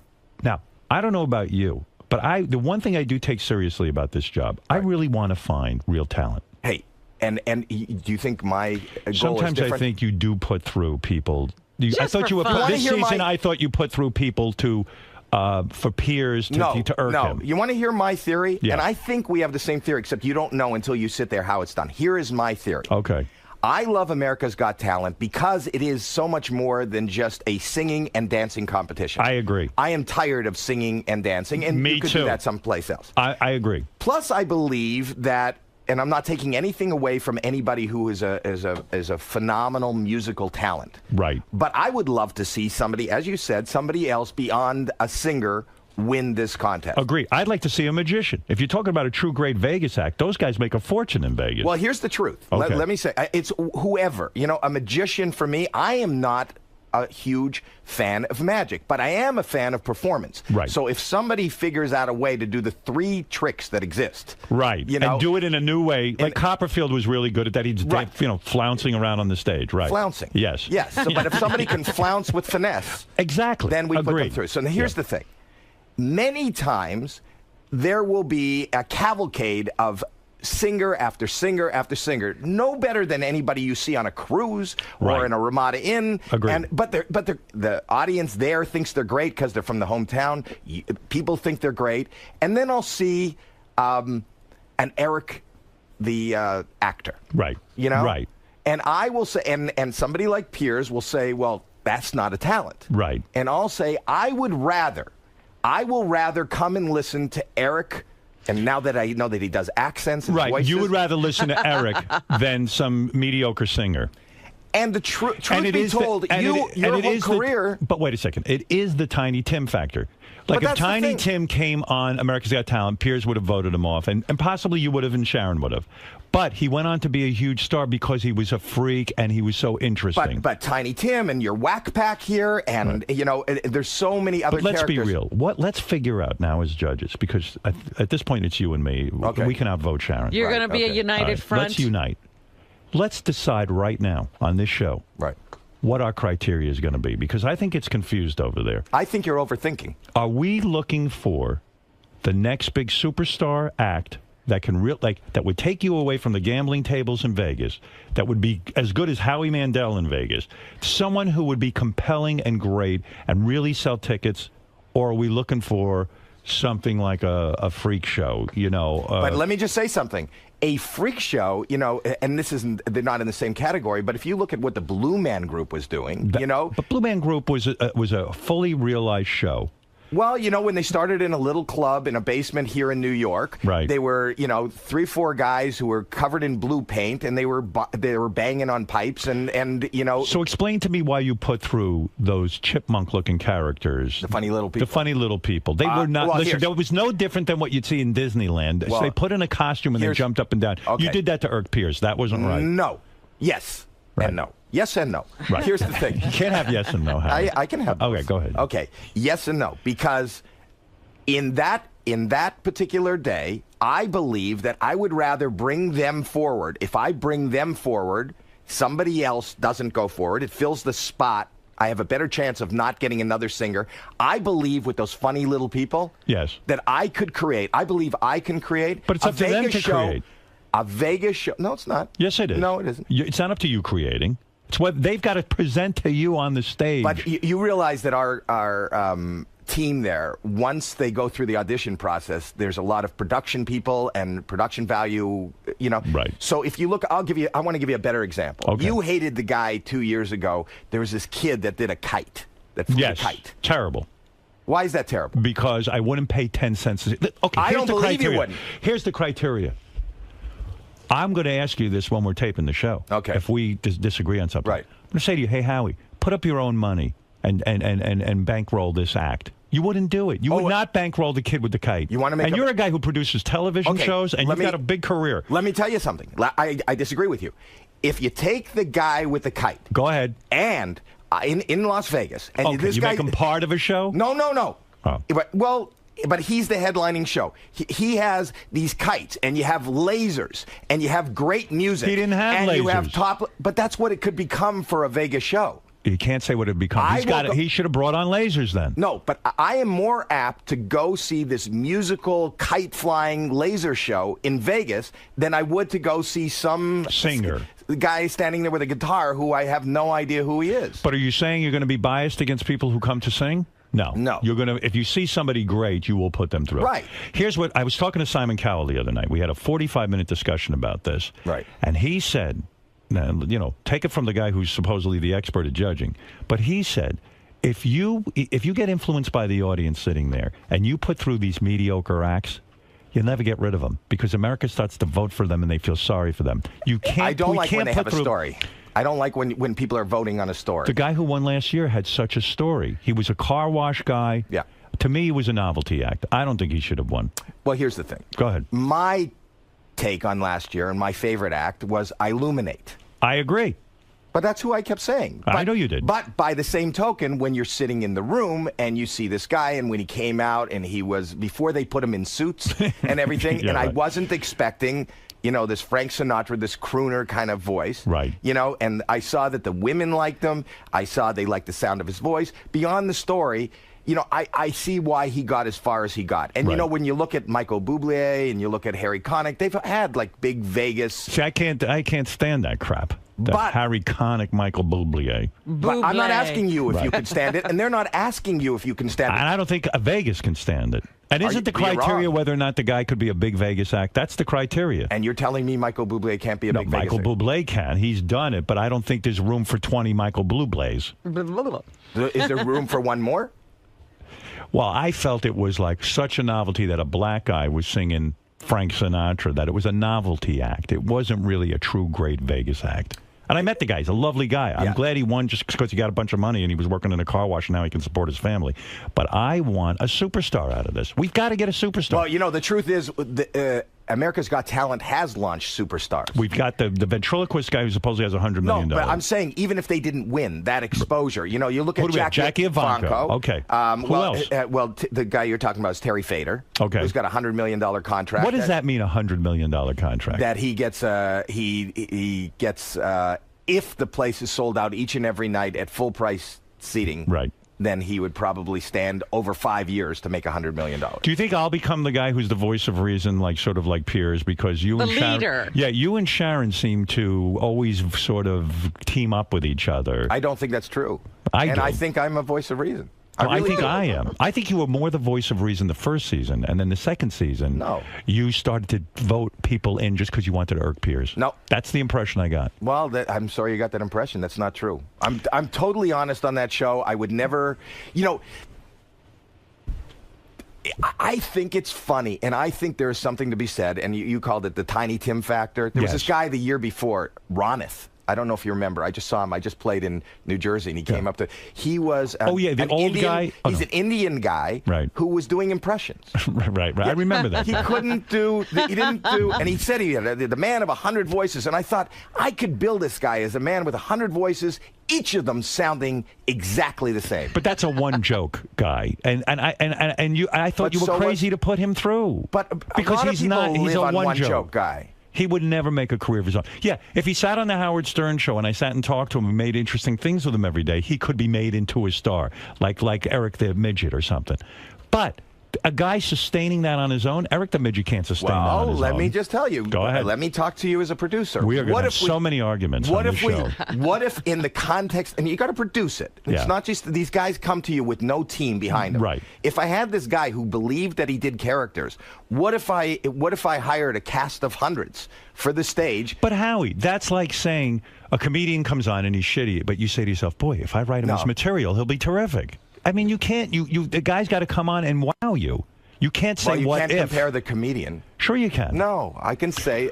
There was a woman on that you had last season who did voices and impressions. She was very good. She did good impressions. I agreed with you. She had crap material. That's exactly right. And I would have said to her, I would have said, you know what? You run out right now and hire. I'll give you the name of 5 guys that I know that can write comedy material for you. I would have said that to her. She did it wrong. Right. She could have, but she did have the persona. Had she gone back to the clubs, had she got a writer, she would have gone further. Yes. And there was another comic, J. Chris Newberg, who actually went further than any other comic did. Remember, he's the guy that roasted Piers. Right. He's great. But we can't sit there and say, what if they don't go out and hire them? In other words, I can't sit there and imagine their act for them. But I think that I did say that she was great. She had, she had a lot of stage presence, and that she didn't have material. And she didn't make it as far as the other comic because she didn't have material. So you think you're the voice of reason? That's interesting. Don't you think, and I was going to say I think we come at it from different perspectives, right? But we'll have good, healthy discussion. I think it'll be good. Now tell me what happens in Vegas week. Do we really decide? That's where we decide who really goes through. And we sit in a room and we argue because it's got to be down Let's to not the 48. argue. Just listen to me and everything will be fine. Really. We can get out of that room in 10 minutes. You have no idea how competitive I am. am, and I really am. And I'm really serious about trying to find. We sat up till 2, 3 in the morning. Oh my goodness! Don't even say that. I will put a pillow over your head and suffocate you if you keep me up till 2 or 3 in the morning. Vegas is the long hours. That's the long hours because do the producers come to us and say, listen, all of us, we strongly urge. You're saying it's me, you, and Sharon really make it. And the producers. Oh, and the producers. Yes. And we decide. Yes. Till 2, 3 in the morning. Well, we will look at the tapes of what they did. We'll take everything into consideration, and we'll say, what do you know? Is it hard to make that final cut? The Vegas is brutal. Brutal. Because you feel bad that you're not... On 2 levels. Okay. Number 1, because you're making, they're saying 48, and you're going, but this guy was great, and this guy was great. And we got to give him a shot, right? Yeah, and so, amongst us, judges and producers, we can get pretty heated and argue. We do. We get passionate and yell at each other. See how passionate you feel about somebody, and then your guy's not in, And you got to live with it. And you got to live with it. So there's that, and then you have to face them. And these people have, their hopes and dreams. They've made it all the way to Vegas, and then they face you, and then they give us... I think that's going to be harder for me than I can imagine. That's the hardest part of the job. I hate that. I don't like to see somebody's dream burst. But like the other day, a father called in, and he said, I'm having my 10-year-old audition, blah, blah, blah. And I said, okay. She had a tape on YouTube. I listened to it. I said, she's terrible. She doesn't have it. She could develop. She's 10 years old. But don't put your kid through that. What are you doing? I would love if people just phoned in like that. But the thing is that they're going to be standing in front of you. And they've made it to Vegas. Right. And their hopes and their dreams. And it's set up so that it's really tough. If for people who have watched the show, everybody shows up in Vegas, and we tell you they're put into 3 groups. Right. One group... We tell you you're not even going to perform. You're going right to Hollywood. We're not going to Hollywood anymore. You're going to New York. Right. Wow. Okay. To New York. Yeah. You're going to New York. One group, we say you are going to perform here. Right. And there's 48 spots. Okay. Well, there's not 48. The people that went you've got to essentially audition again. That went to New York. You got to. There's 22 remaining spots. You got to go for the 22 remaining spots. Right. If the third group. If we can't find 22 in that third group, there'll be 5 remaining spots for this whole third group, and you can go. We have real power. Oh, you have no idea. That third group must be. What a fun thing, but a big responsibility in a sense. It really is. As much as it's fun and everything, people's lives and careers and futures are in our hands, and your words are like daggers. Do you think when you were coming up, you've had a brilliant career. Do you think you would have done America's Got Talent? I don't think you would have gone that route. I did. I started on a show called Make Me Laugh. All right. Which was basically judging, for every second that they didn't laugh, right, you won money. Right. And then the next show I did was on Showtime. It was called the Laugh-a-thon, and Jimmy Brogan hosted it. And it's true. It was a contest. The way I became aware of you was the Merv Griffin show. That's where I got turned on. I did 14 Merv Griffin shows. Yeah, I got turned on to you through that. Yeah. So I guess you built your career on TV, but you've honed your act outside of television. I'm still playing I do 200 live dates a year. How do you work that into this schedule? Do you get off America's Got Talent and then go fly and do a date? I will usually fly in and out and do a date. Yes. So you're busy. But you also have Mobbed. And I do Mobbed. Oh, we got to get to that. But finish this for me. Thank you. Yeah. Oh, you're welcome. Howie, don't you think on America's Got Talent, and I even watched it with Piers, don't you think you promote your Twitter account too much? No, here's the thing. It feels desperate to me. No, here's the thing. You don't need to promote that. I'll tell you why I'm promoting Twitter. Go ahead. At Howie M. Mandel. Yeah, what is that? But why do you care? You're on Twitter. I'll tell you why. I'm on Twitter, but who gives a fuck? And you're going to love it more than ever on this show. And I want to say, I'm the one who told Piers Morgan about Twitter. Right. And even before you did that live tweeting when you were watching your movie, right. I did it 3 years ago. Really? I did. Well, that first. Okay. No. On the show, because I found this Twitter. Okay. Okay. And what was amazing during the live shows was people were going, I would read the tweets live. Right, I remember. And they were going, he's off key. Or they were going, we can't hear you. Or they're going, and I see like a barrage. I'm not going to sit there and listen. I read big mistake is for us to react as an audience when we judge. And Simon said this. The biggest mistake you can make is react to what the audience is doing. If they're cheering and screaming and then you put them through, We have to tune out the audience, and the Twitter people. You have to tune out. Who are they? Well, here's what I do. We're take interested into in your opinion. At that point, when we're in the live show, right? I think that we're looking for somebody that is marketable to America. And even if I don't like the act, even if I'm not a fan of country music, I'm not really a fan of Magic. You will read the Twitter and say, okay, since they like it, I'll put them through. I think that's wrong. No. It's not that easy. But I want to be informed. Right. I want to be informed by what's happening. And I have a and they got mad at me. The producers went, you better put that down. Right. NBC came out and said, stop that. Yes. And this past year, they told everybody, tweet and do it because they're getting another platform to promote. Everyone's with social media. Yeah. But I think that it is our obligation to give our opinion, which you do. I do. And then fuck Twitter and everyone else, and this is it. We're the judges, and that's it. But don't you want to know, I will say that, to a contestant, I don't get it.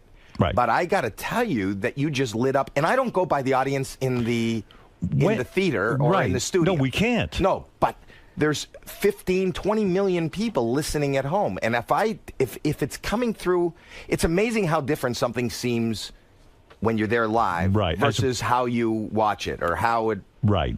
And I'm interested in seeing how the audience is. How many times during the season do we get to have sex with the good-looking girl contestants so that they can get put through to the next round? How often do you take advantage? Like, do you take advantage of that a lot? It is encouraged. Yeah. But you send out a vibe and you hope for the best. Right. Yeah. You must be. Do we have a lot of downtime? No. No, there's not a lot of downtime. You get in there and things start to happen. Yeah, that's the thing. The 12-hour day is like a packed day. It's act after act after act. See, I'm a fan of, when I'm not working, I'll sit on YouTube. I watch TV. My TV's on 24/7. I don't sleep. That's the problem. You're a little too into it. We can't spend all day there. Let's move along, get the opinion, and go on. Well, we get the opinion, and we do move on. But I could see. I love great acts. I love bad acts. It's the best job. It is fun. I tell you what.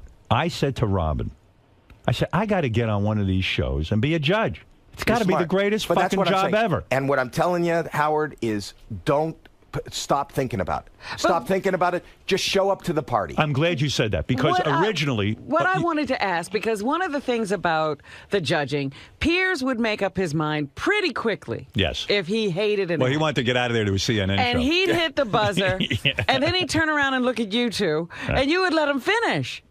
Yeah, I thought you were doing that to irritate him sometimes. No? Really? No, because here's the thing. I do have empathy for anybody who's a performer. And, I don't believe... And they only have 90 seconds. Right. So if you can't wait another 20 seconds, that doesn't mean that there aren't some people... But the concept is to gong show them, in a sense, to buzz them if they're not good. Right. And I have. It's not that I have hit the buzzer, but not as frequently as Piers did. Did you hear the rumor that they were thinking of adding a fourth judge? I did hear that rumor. But I understand They're not. Simon was pushing for that. Yes. Yeah, because did you think that might slow it down? Well, first of all, I don't really understand the concept because just the odds of voting three right. They need a tiebreaker. How does I don't know how 4 would work. Right. Number one, number two, especially in the live show. Right. That's hard for me because they'll say you got 20 seconds. Right. You got so you want to critique it, you want to tell them why you like it, and you always feel like did what I say make sense? It's funny. I was going to say to you before that this concept of overthinking it. When they first approached me about doing this, I said, "Oh, okay. Now I got to come up with." I said to them, "I need to see the acts ahead of time so I can do." And they said, "No, we're just interested in your opinion." Then I started thinking, "Oh, what's got to go on? What I'm going to do, and this and that." And I said, "No, that gets in the way of the show." The secret, I believe, is that spontaneity. It's not the Howard Stern show. It's America's Got Talent. They're calling me in to be a judge, I should just give them my opinion. It was such an adjustment for me. The thing is, as somebody who's a performer and wants to be loved, when we're in Austin, Texas, right, and they say, "Ladies and gentlemen, 14-year-old Carolyn from Austin, Texas," the crowd there is going wild. Right. Carolyn can't sing a note, a fucking note. And I go, really? You know, singing is not really... It's not for you. It's not for you. And these 300 people or 3,000 people who's ever in the theater starts booing me. I mean, that was tough. And I have to say, you know what? But America's on board, I hope. I mean, it was really tough the first time. I could imagine. And they could hate. They turn on you. They're excited that you show up. And then they hate you. Well, also, as a great performer as you are, I would imagine it's difficult sometimes not to shtick it up and not to say, okay, I'm going to do some comedy here, or now it's my turn to talk and I'm going to do this. That will ruin the whole idea of the show, right? I mean, what I have found to be the best, and if I can give you any advice, is stop thinking. Right. There is no job in the history of show business where you don't have to think. This is nothing. it. There's no preparation. People like Jason Raff and all these people, they create a monster. They build it. They work. They've been working all year long. They're picking the acts that we're going to see. I've spoken to Jason, Meredith R., Brandon Rigg, Paul Talegdi, and everyone said the same thing you're saying. They said, look, we just want your opinion, and that's it, and then move on. And that's what we're after. Yeah. I said, well, I can do that. I'm certainly I think if you overthink it, that'll show. Right. You know, it'll look like prepared. You know, I don't prepare material. Right. I don't prepare. It's just whatever comes out. And you know something? Your intellect and your honesty is what has gotten you to where you are. And that's what people are interested in. If you bring that to the show, and as long as you don't try to be something that you're not, or that you think you should be. Is this your third season? This is going to be my third season. I've done 2. You've done 2 seasons. This is your third. Yeah. You think Sharon's excited about doing it? I think that she's very excited. She's very excited about you. I think that this is going to be a little hard for her with the New York thing because she has the talk in Vegas, in L.A. Is she on board? I assume she is. Right. So why are you asking? Have you? No, heard something? I don't know. I haven't had any contact with Sharon except she came in and did our show a couple of weeks ago. That was before you had announced. Yeah, she said she's on board, but I didn't know. She's on board. So what is she going to do? How does she do the talk? I don't know. Yeah, I see. She did not say she was on board when she was didn't? here. What did she say? She said that she was staying with L.A. and that, New York seemed to be a problem for her. She loves the show. I think and would love to do it. I don't know that it's a problem for her as much as it might be a problem for CBS, right? Isn't our show, America's Got Talent, way more important than that dopey talk show she does? Because we're a network show on at night that's a huge #1 hit. If she's going to give up one show, give up that other stupid fucking show. I don't think she's giving anything up, and I haven't. I'm so busy that I haven't had any contact with her. I assume if she wasn't on board, we would have heard about it. Right. So I think it's the 3 of us. Was there? I was reading about your relationship with Piers and Sharon, and one time there was an incident where you guys were on a plane. Yeah. Piers was asleep. Yeah. When he woke up, Sharon put her tits in his face, bare tits in his face. And he was upset about that? Because Nick was videotaping it. Why would he be upset about Nick Cannon videotaped it. I'd love that. I know, but put your tits in my face every fucking day. She's got great rack. She does. Why would he be upset about that? I think because he's the anchor at CNN and he felt that wasn't the image he wanted to project. Didn't Piers give up the wrong job, honestly? When I thought Piers was terrific on the show. I've said that everywhere. Yeah, I was. I was happier with him than he was with me. Right, but CNN, I think he was happy with it. I think he liked the animosity, and it didn't feel real to me. Do you think it was real that he really didn't dislike you? I think he disliked. I think he didn't get my way of judging. I think he didn't get my sense of humor, and I think that I do think it was real. Yeah. But I don't know. I was real. I took the test on the America's Got Talent website to see who you're most like as a judge, and I was convinced I would be most like Piers. I was most like you. Really? That's what it said. Mine came up with. I took the test too, and mine came up like Brandy. Really? It's frightening. Yeah. You know, remember she was a host. Yes, of course. David Hasselhoff, Brandy. Regis used to be the host. Then it was Jerry Springer. I'm a big fan of the show. So I like you. I said, hey, I'm sitting at home doing this. I might as well go get paid to be the judge. It's the best job. I'm very honored that they chose me. I know, but you seem very incredibly neurotic and worried. No, but that's just him. I approach everything in a serious manner. I really do. But I take it seriously. I'm glad that you're on board and you're taking it seriously. But I'm telling you, have fun, be yourself. But look, the Hoff. Let's talk about it honestly. He didn't take it so seriously. I think he did. I think he took it like he takes life. You know, that's it. Like he takes his hamburgers and his children. If it's not important to the judges, it's still, you know, in terms of the world events and where we're going as a country and how our world is going, this is not the most important thing. But if the judges on this show don't take it seriously and really look for real talent, then the show's whole premise is out the window. Here's where for me, where it goes wrong. If the judge is more concerned about how they're being perceived versus their honesty. Has that happened? Was Piers, are you referring to Piers? I'm not referring to anybody in particular, but I know that it's hard for some judges, even at a time when they believe that they should be negative, or they believe, and so I just learned, and I'm comfortable in, I've got 3 years in, and it'll take an adjustment for you. Yeah, I think so. You know, it'll take an adjustment. Comfortable in being booed. I get booed like crazy in every hometown in the travel. But you're sitting, listen, when you show up someplace and 3,000 people from their hometown are there and they hate you because you haven't found any talent. There's mornings where we'll go through crap, and we haven't found anything, and you know, we make comments like what is happening in this town. It's a hard adjustment, but it's a great show. Now, I like Nick Cannon on the show, Howie. I love Nick Cannon. I think he does a great job, He does. and I told him that I was on his show, and I really do. But I am so worried about this guy. Today he announced first of all, his kidneys failed. Why did they fail? This guy doesn't want to be home. He works nonstop. Did you know his schedule? It's like nuts. It's nuts. Now he announced he's directing a movie. Where he's teaming up comedians. And who is he teaming them up with? Comedians and rappers or something. He's directing a movie. This is a guy who is not aware of his own health. He's definitely not a guy who wants to be home. Let's be honest, right? I mean, he's like a Jamaican. He's taking 50 jobs. And I said to him, I think you're key to the show. I want you there. Why don't you give up a couple of jobs?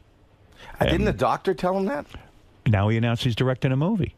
Well, then that's big mistake. It's stupid. Maybe we should do an intervention on this guy. I think there should be an intervention. I mean, what's he doing? They're telling me he takes a pillow and lays down on the floor between takes or something. He does. Yeah. I mean, it's insane. He sleeps whenever he can get. I've never seen anybody, you know, they talk about Ryan Seacrest. Right.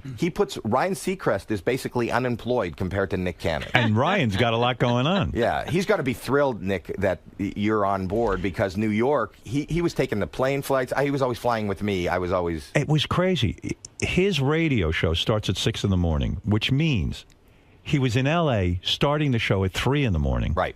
Finishing at 7. Right. Then he drives to the set of America's Got Talent because his call time is earlier because he's the host. Right.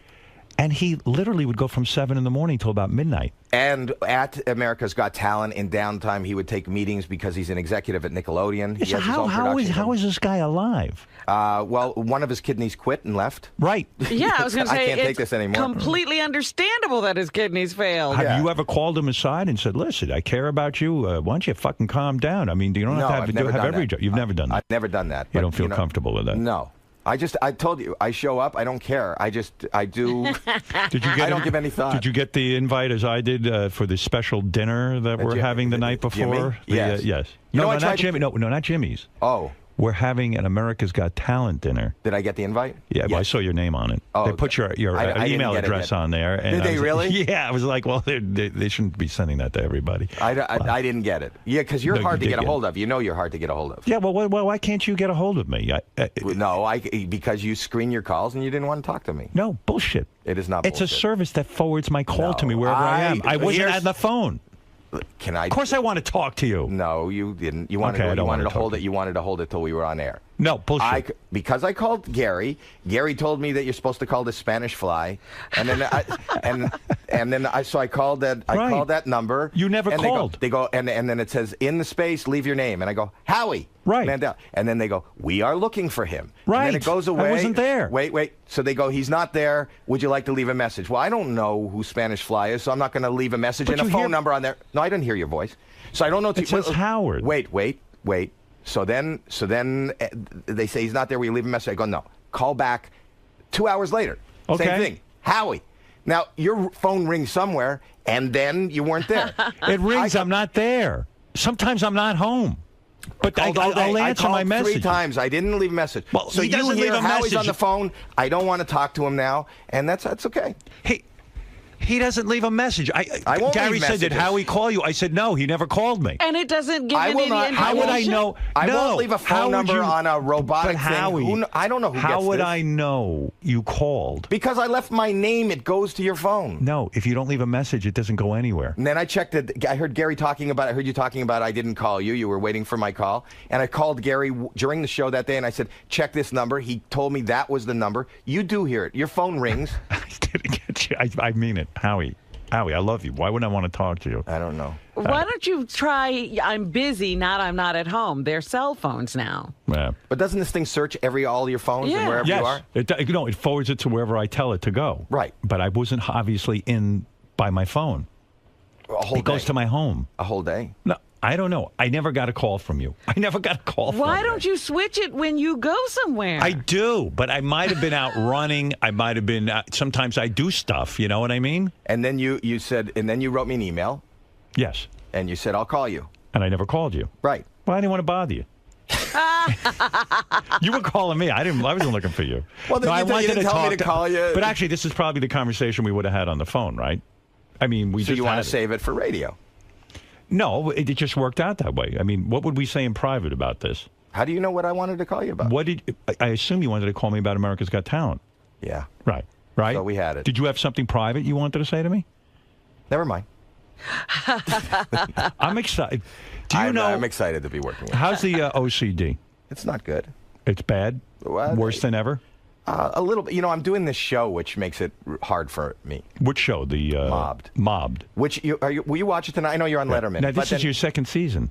No, it's really the first season. We did a special. That's Right. the one I promoted. Tell people what Mobbed is again, in case they don't know. Mobbed is you know what flash mobs are? Right. And there's the spontaneous outbursts of singers and dancers in malls and train stations. You go And I on thought that Twitter was and everyone decides to go do the Michael Jackson dance. Yeah. Okay. So I thought, okay, so that's kind of neat. And that was, 5 years ago they were doing that. And then I love hidden camera. And I thought, Right. if you have a secret, an intimate secret that you want to share with somebody, what better way to do it than to take that person to a public place and they hear it in a musical? And the first one we did was a proposal. But what if you want to quit a job? What if you want to tell your wife that you know that she's cheating? Right. Wouldn't it be great to hear that in a giant musical? That's on tonight, the show? Tonight is one. It's a really good one. I don't want to give away what it is, but the guy, they don't always Like if work I'm out fucking great. a guy's sister, I could get you to do a flash mob. And hey, guess what? Howard's fucking your sister. Yes. Oh, that's good. I like that. But on tonight's show, we have, and it's right after Idol. On tonight's show, it didn't work out the way we thought because what happened is we always have this hidden camera thing, and it's this young guy, and as the dance breaks out, the music starts, and we did kind of a, it's Smooth Criminal, that video, Michael so the Jackson. door opens, and we had this backlight, and these dancers come in, and they got chains, and they're backlit, and they're smoking everything. The guy thought he was going to die. He thought, I don't know what he thought, some sort of dancing gang was after him, and he starts going, "Leave me the fuck alone! What the fuck is this? I'm getting out of here! Don't you fucking touch me!" You can I would hear do that too. It's me, and they're going, "Just calm down, just watch," and they go, "No fucking way! Get me the fuck out of here!" And you see me going, lock the door. We thought the whole thing. We had 2,000 people waiting there. Do you have an episode where there's a pedophile and then announce it on the air or something like that? Chris Hansen comes out dancing. like that? I would like to see that. So with the OCD now. Yes. I didn't know this part. You never told me. When you were a kid, when you were like a teenager, you'd come home from school and shower for 2 hours. Yeah. That's unfucking believable. You've Why? been tortured by this your whole life. Yes. I mean, imagine in high school. Who showers in high school? No. I showered once a week in high school. Right. Boys Well, are that's not usually your- notorious for not showering. That's right. Go ahead. Hands, Bill. You're on with Howie Mandel. Watch Howie Mandel host Mob, premiering tonight at 9 o'clock on Fox. After American Idol. That's a good spot. That's a great spot. Isn't Hey, that- Howie. Will you watch it tonight? I want you to see it. I will watch it. And I'll watch you on Letterman. Thank you. Hey, Howie, how you doing, brother? All right. I'm doing okay. Oh, how? I don't know right, who's- right. But how are we going to deal with that, too? I'm That's another Howard. question. What are You're the Howard. odds of two Howards being on... A same show. You know what I call it now? There's two Howards and an Osborne. It's H2O. Oh, very good. See what Look we've at done? you. Yeah. I'm always See, marketing. that's why. Marketing. That's why you're a genius. Okay. Ham Hands, go ahead. Hey, Howie, listen, with your OCD and your germophobia, if your wife just comes out of the bathroom or washed up a private parts Are you still able to kiss her private parts or not? Yeah, Howie, Yes. with OCD, are you able to go down on your wife? Yes. That's a good question, actually, Hammy. As long Is as that really true? Do you sit there and go, oh, fuck, No. I'm going to get germs? No, I won't. I won't. I don't believe it. No, I'm telling you. Why would I lie? You probably prefer not to go down. Wouldn't you prefer just to fuck and not have to And have like a any plastic bag. saliva exchange or anything like that? I don't mind that. It's shaking hands. It's hands. But why do you think your wife is like you? A woman's vagina probably has more germs, than a hand's. When is the last time you've looked at a vagina and seen it cough? Well, I don't know. I heard you were freaked out in the hallway because Ronnie, the limo driver, was coughing. Ronnie coughed. I know. But then he goes. There's not a sound. I'm just standing quietly in the hall. Yeah. And then I hear like that. And I go, are you sick? And he claims he's not sick. Wait. I go, are you sick? He goes, no, it's just my voice. Your voice? You weren't talking. It'll be about 3 feet too long. But they, did he just cough? Yes, he did. Are you sick, Ronnie? He's not sick. He's run down because he was traveling a lot. He's not sick. What? Voice. He lost his voice. Wait, you cough in silence. It's not like, what kind of voice? Silence. There was Just my voice. No, there was no sound, and then you coughed. I went like this. Right. That's not your voice. When you're talking to me. Understood. Not understood, apparently.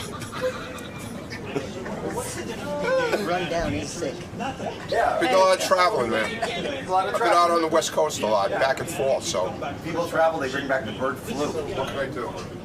You could stay back from me. I had to do it. He's been doing these live club dates where he goes That's out what and he says. screams.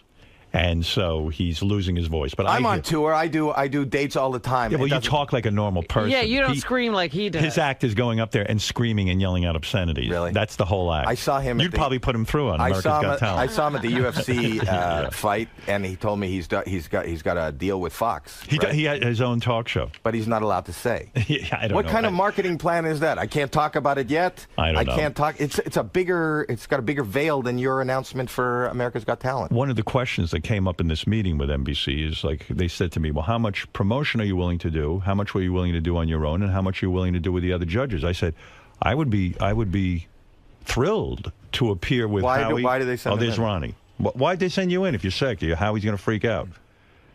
Come on, man. What do you want to say? I'm in the middle There's of nothing wrong with me.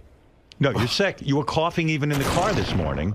And I'm germphobic, and I was freaking out. Hello. You were sick for 2 weeks? Yeah. I wasn't, okay? No, but what does that got to do with anything? I'm saying, no, I'm telling you, I am fine except Then for why my are you throat. coughing so much? And I'm fine except for my throat. My throat is dry. I told you. I just got a touch of the strep. Yeah.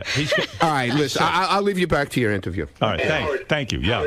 For Howard TV, you're going to love it. It was such a great moment. Ronnie's like standing against the hallway, probably like 6 feet away from Howie, and he coughs, and he tried to make it like. He tried to cough into his shoulder, and Howie just starts like moonwalking. Yeah, right. Is the worst part of America's Got Talent when at the beginning you have to run through the audience? Why don't we do away with that? I don't want that either. Well, you know what? You got them to move to New York. Right. You've got all these changes. Can I put that on you? If there's one thing, I love the job. I don't mind the hours. Everybody I love high the fives and this and that. I hate Oh my goodness! You have to high five. I don't.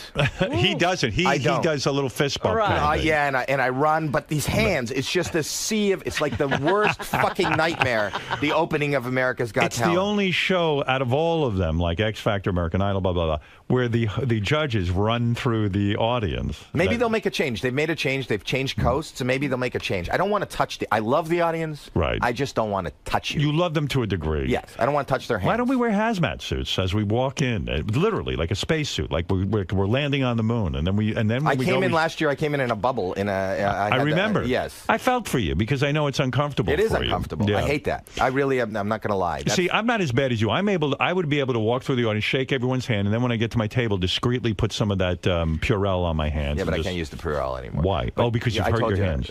No, I told you. I've told this story before. I You get overused rashes, it, and you get and rashes. I got warts because I had viruses because I killed all the antibodies in my Oh, hands. so you can't use Purell anymore? No, I don't know I had my friend who's a surgeon give me that. I was using Purell. I was using whatever they use Yeah. for surgery. Oh, I used- betadine. No, betadine is. I don't know what I was using, but whatever they Do scrub you up sometimes forget and shake someone's hand like I do, and then all of a sudden I go, oh, now I got to... I never forget. You never forget. No. When somebody puts out their hand, what do? You offer them the fist bump? The fist or nothing, or I turn and walk away. You turn... it's so terrible. I mean, you are a social guy, and look what you're going through. I'm not as social as you think. Oh, really? I'm not. I'm not really that social. I love people. I'm a mess. You just coughed into your hand, so I was very aware of that. Yeah, don't come near me. But I won't shake my hand now. What's going on with Deal or No Deal? Is that gone? Yeah, there's a slight talk of doing more, but I don't know. What does that mean, slight talk of doing more? I thought the show was Well, a it had huge become hit. a daytime show. Right. Yeah, I did. Well, we did 500 episodes. Yeah. You know, that's a lot. Right. I was dealed out for a while. Do you think that's what happened? The show just burnt out? They put it on too much? I think so. We're on a hiatus, and you know, there's always a possibility that there could be more. Look, Fear Factor is back. Do you miss it? Yeah, it was. That was a great good job. gig too. It was a really good gig. You've gotten some great gigs. All my single friends miss the fact that I was on Deal or No Deal. My Right. son misses. Yeah, right. Deal or No All Deal. those hot chicks. You know, I had my son working. I don't know if I told you this. One summer, I got him a job as an intern on the show. Yeah. And they came to me very uncomfortably, and they said, Howie, can you talk to your son? I go, why? They go, he has set up his office under the steps. He was under, you know, the girls came down to the Oh, my God. So he's looking up their skirts. He was looking up their skirts. And Just I like said his to old man. Alex, yeah. Yeah, right. But, and I had to talk to him. And then he goes, I was there first. And then they came down. I go, you were there. You weren't there first. They were there first. Do you realize I think I'm the first American judge Yes. on America's Got Well, I'm Talent? American. You are now? Yeah. Weren't you? You were born Canadian, I have right? a dual citizenship. Oh, you do? Yes. Oh, so you are American. All right. Well, I became. All right, good. All right. Because I But like you were the first born and raised In American. America. Right. Yes. I have a huge burden on my shoulders. Yes. Yeah. Well, You're I'm very- excited. I can't wait to work with you. I can't tell you how Can't be more excited, thrilled. how great I think it is for the show, and I think that your presence is going to take the show to another level. I really hope believe so. that. I think it'll be fun. I believe it, and I love all the controversy, and I love that wherever I go, people, you know, that's the burning question. Well, I was bringing this up before because I did a Super Bowl commercial for America's Got Talent. Did you really? Yes. Oh, that's great. I shot one. Okay. And I assume it's going to air this Super Bowl. Right. We'll see. What? Seemed funny to me. But, you know, I'll believe it, could when I be see rejected? it. Who knows? But they said to me, I said, I'd like to do some promotion with the other judges.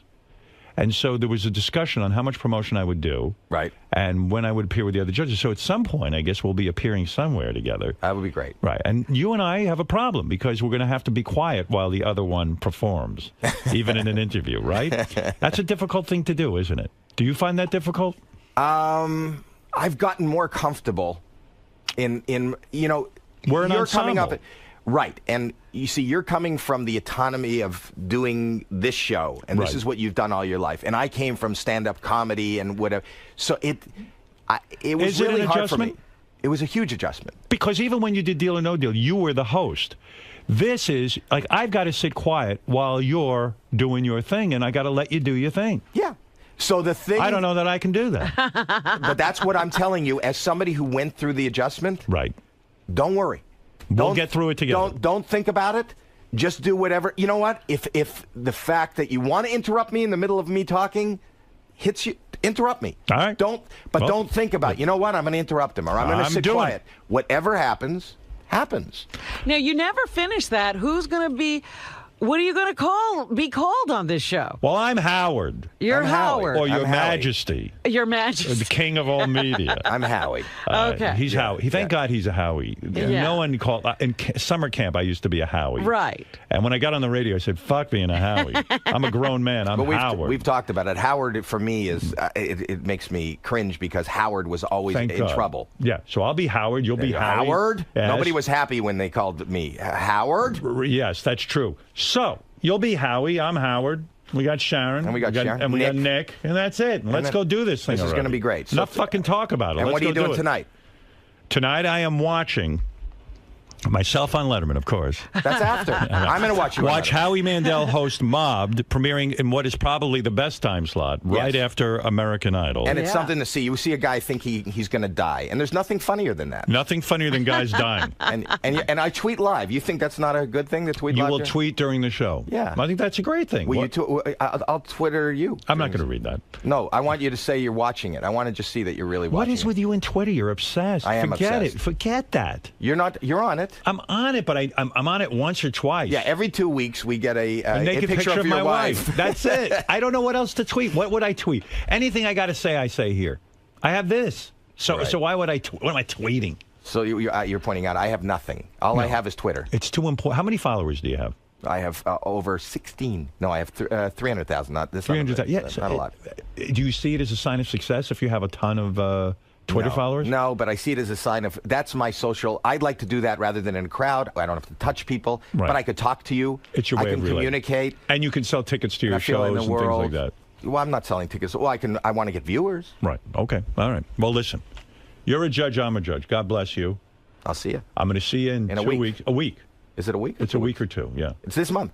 Sometime this month, I'm going to see you. You excited? I'm excited about doing it. No, I think I'm fine with it. I think you are fine. I listen to you every day. Don't worry. I worry about just keeping my health together. In other words, I don't want to be sick when I go there. I don't want to. I want to have my energy together because this job that I do, waking up two neurotic early, guys are telling each other not to worry. You worry. Don't worry. I'm the guy who won't touch anybody. How don't dare worry. you tell me not to worry? Don't worry. Look who I'm getting advice he's worried that he's going to get sick. Now you know why I don't take Howie's calls. I'll listen to him. I'll get nuts. I live in a glass house. That's right. Yes. And you know what people in glass houses should do?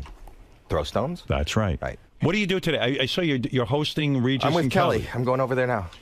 Are you the co-host? Yes. You'll be the co-host with Kelly Ripa. Yes. And J-Lo. Is it true? And J-Lo is the guest. Yes. Oh, that should be hot. That will be very hot. And so I heard she's lost 60 pounds. Who? Oh, J-Lo? Yes. Is that right? Yeah. How's that? Mark Anthony moved out. Oh, you're terrible. You going to ask her about this young boyfriend that she's got? Oh, I should, shouldn't I? Oh, fuck yeah. I mean, can't this girl be alone for 10 minutes? I mean, literally, she just broke. This is like her third marriage ended. Wait. What? When your marriage ended, how long were you alone? Oh, a minute, but I'm a guy. Women are supposed to think about things. Really? Of course. Well, first of all, this is her third marriage that ended. Right. She just had kids with this dude. Right. He's out. Now she's got a brand new boyfriend. Slow down a little bit. At least date a little bit. Why are you so concerned about? She's I'm a happy. judge. I'm judging. You're judging. I judge everything. I'm perfect for that gig. She's happy. God bless her. God bless her. Yeah. Slow down and smell the roses, honey. I wonder if he'll come over to the show with her. Oh, he probably has homework. Yeah, exactly. Will you ask her stuff like, like how long did it take the new guy to get into your pants and stuff, or is that too controversial for the Regis and Kelly show? I don't know. I will, whatever. I'm not thinking about it. Whatever happens, happens. You didn't prepare for this show at all? I don't prepare. You don't prepare ever? No. God bless you. I don't prepare. I never did homework. I didn't. Preparation is not my. Like I'm going to Letterman tonight. I already know exactly how it's going to look. When I do talk shows, I prepare. You do prepare. That's what I would assume. Yeah, yes. Right. Yes. But as the host, I don't prepare. It's a good philosophy. It seems to be working. Yeah, as a guest, he prepares. I do as a guest because I want to be charming and I want to be witty and I want to be funny, though I didn't prepare for this. They say that the ratings for Kelly Ripa are higher now that Regis is gone. Yeah. Is that true? I think it is. And I think that it's because of that, when Kathy Lee left, when they were rotating all the possible co-hosts, and Kelly was going, the ratings were also higher because people want to see. It's like this spinning wheel. Right. Oh, is this going to be the host? Is this going to be the host? Have they asked you to be a permanent host? No. You're good at it. I am. I'm very good. I mean, I've seen people on there with her that are not too good. They think they're funny and they're not.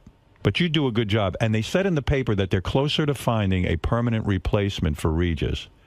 So I was wondering if they had said anything to you. Well, I would imagine as each day goes by, they're closer. Because one day they're going to choose. Right. So tomorrow they're going to be closer than they are today. But it could be that they're so into this groove of rotating hosts that they are never going to get a co-host. I think they should keep doing that.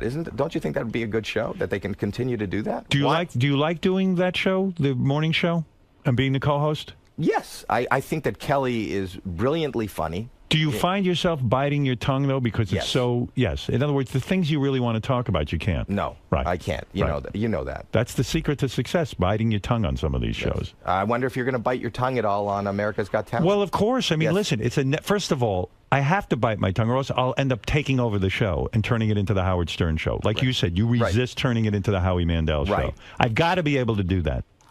And secondly, I got to be able to realize that it's a network show that's kid-friendly, and it's about me being a judge. But that's what I say. You know, I don't know, you may have seen some of the interviews that I've done about you joining the show. Yes, you've been great. You have been nothing but a very responsible broadcaster. I mean, the language and whatever happens on Sirius is different than what happened on terrestrial radio, right? Listen, I'm going on Letterman And you went on tonight. I've seen you on Letterman dozens of times, and Leno, you've never crossed the line beyond standards and practices. Yeah, and if I have, whoops. All right, listen. Watch Howie. I've been such a responsible broadcaster. Thank you, Howie. I think you have. Go watch some of my old shows. Watch Howie Mandel host Mobbed, premiering tonight. Yeah. Tonight is the big night, 9 o'clock on Fox after American Idol. Yeah, and next Wednesday, too. And Howie's a great guy, always been a friend of the show. Our co-workers. Now we're co-workers. Isn't that amazing? Colleagues. Robin, tell Howie what a delight I am to work with. He's in for a real treat. You're in for the time of your life. Tell him how much fun I am. Tell him how fun his partner I am. in crime who is hermetically sealed in another room. Well, what's funny is that, you talk about trying to reach me on the phone. Robin and I spend very little time communicating outside of the show. Right, because you spend 4 or 5 hours. Yeah, we see each other all day, and she's got a life and I got a life. But a call back would have been nice. Yes, Robin. Do we ever call each other back? Never. No. No, never. You leave a message and you let it go. And you let it go. Listen, Howard, stop calling me and harassing me. I'm here with Mike Marks. He runs my company, and he's a fan. Wait. He's a huge fan, and he wanted to know if he can get a picture of you. Now, this is, but not, he doesn't have a camera. He does sketch artist. He's a sketch artist. He wants to sketch us? He wants to. Can he come in for like 10 minutes and just sketch you? Sure. Yeah, absolutely. That's what he does. I don't mind. Go ahead. That's what he does. See, you don't get under my skin like with Piers. You amuse me. So Mike Marks can come in and just draw you? Sure, absolutely. For a good hour. All right, Howie. Yes. Calm down. All right. Everything will be fine. And stop worrying. That's my advice to you. Okay. Howie Mandel. You're going to teach him what worry is, I think. Oh, he doesn't even know. Worry. No. Oh, you're going to learn new neuroses Wait from till me. you're around me. It's not good for two OCT people to be together. Really? You will be out neurotic by me. No. You've never met anyone like me. I can't wait. This is going to be the season of all seasons. This is the television explosion of the century, of the decade. Can't wait. I can't wait. Can't wait. Howie, in classic Howard fashion, he's overanalyzing something before it even starts. Right. Your best advice to him is any job I've ever had, and anything that I've ever done in show business, and I've been in show business for 35 years, it's the only job that there's no skill involved, there's no planning involved. You can be an idiot. Just be honest, and that's all. That's the only advice I have. Just do it. I think that's Nike's advice. but don't think about it. And in turn, the great off-the-cuff impromptu moments will happen. He's a witty, smart, intelligent man who has an opinion, and if he's just brutally honest and doesn't think about it, he'll enjoy it, and we'll have the best results we can ever imagine. Basically, he should follow the same template that he does for his own radio show. I mean, I believe on his radio show he does a lot of preparation and knows where he's going. Right, but from the honesty and that standpoint. Yes. All right, Howie, good luck. See you later. All right, Lisa. Talk to him. See you in a minute. Yeah, see you, Roddy.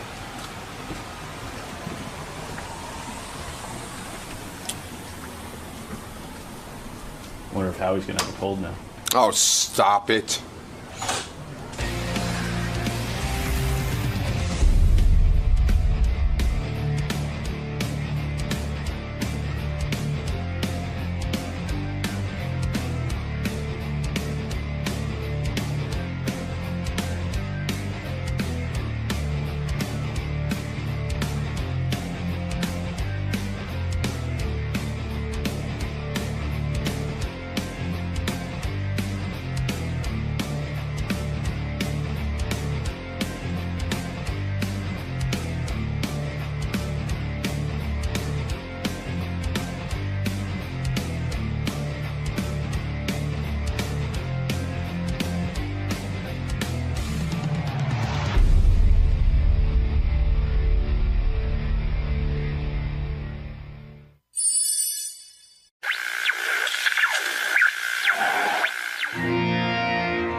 was a lot of confrontation yesterday on the wrap-up show. I don't know how many people heard it, but I did, and man, oh man, a lot of fireworks. What's going on? Why is everybody fighting around here? It's mostly about Benjy. I received in the email a lot of letters about people who just don't want to hear about Benjy at all. Like on the wrap-up show, on this show, one guy said he's going to cancel his subscription if there's any more Benjy talk. Oh, dear.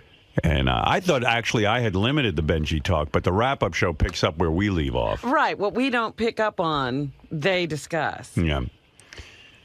And a lot was made that Lisa G is consumed with Benjy and the girlfriend, and that the girlfriend is using Benjy. But I think, she's just weighing in with her opinion, much like everyone else.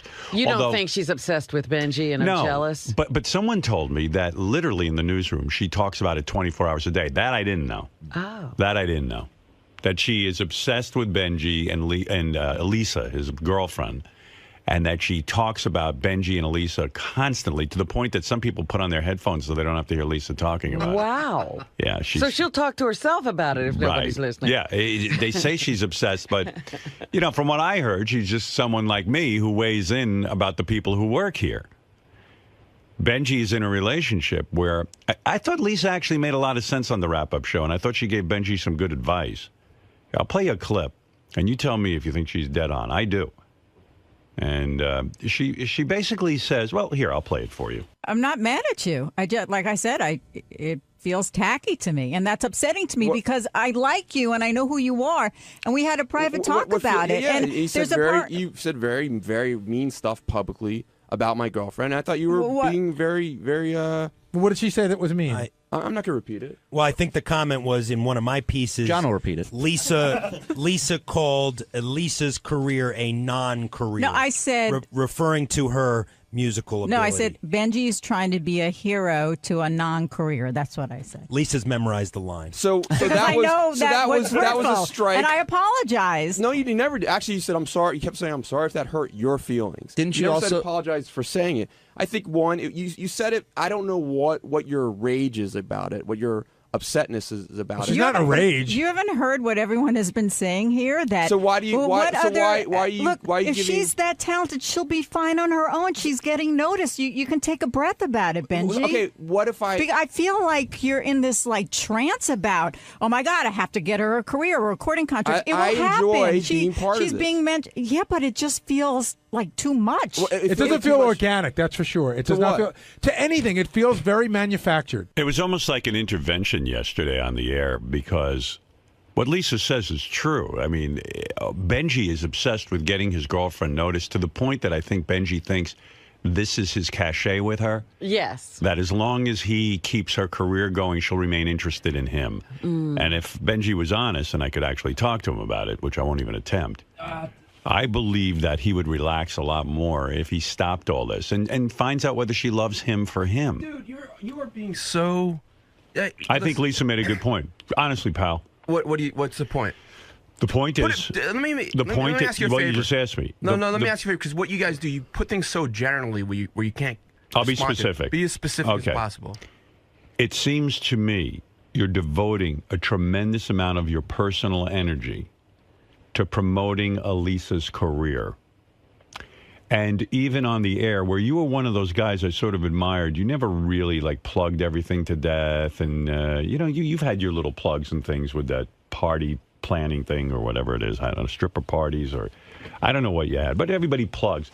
It seems like you've amped up a lot. And it seems like a lot of pressure on you to keep her in the limelight and to keep her career somewhat going. That's your cachet with her. She, I could even hear, the brother on the news saying you're a great guy. Now you have her brother on the radio and you have her parents on the radio. And the news department covered it. But I feel like that's your being a hero. That's what's important to her, and you're coming through in spades, and it's keeping her interested in you. Okay, so... I think you're feeling a lot of pressure. I don't. You don't? Okay. Her brother... Well, I thought Lisa made a good point. Her brother and her family came to our show on Monday night, and the news interviewed them. Yes, and I think that's the type of energy you want to keep coming her way. It's very important. Okay, but there's two different issues. You're saying, one, I'm trying to do this energy, and two, I'm doing it because I'm scared I would lose her if I didn't. I think you think that's your... this is a girl who wasn't that attracted to you or into you, And ever since, you've been running around on TV trying to get her name mentioned. I mean, you were the guy who got beaten up by a CNN guy just trying to yell out her name. You know, you work for the Howard Stern Show. Probably you could have yelled out something related to the Howard Stern Show. Instead, you're screaming out on CNN and risking your life to yell out Elisa Jordana. I've gotten beaten up for you. No, I know that. For you again. But I'm just saying, it's a lot of pressure to come through and be Superman for her. And I think you ought to chill and find out if she really could handle not getting that.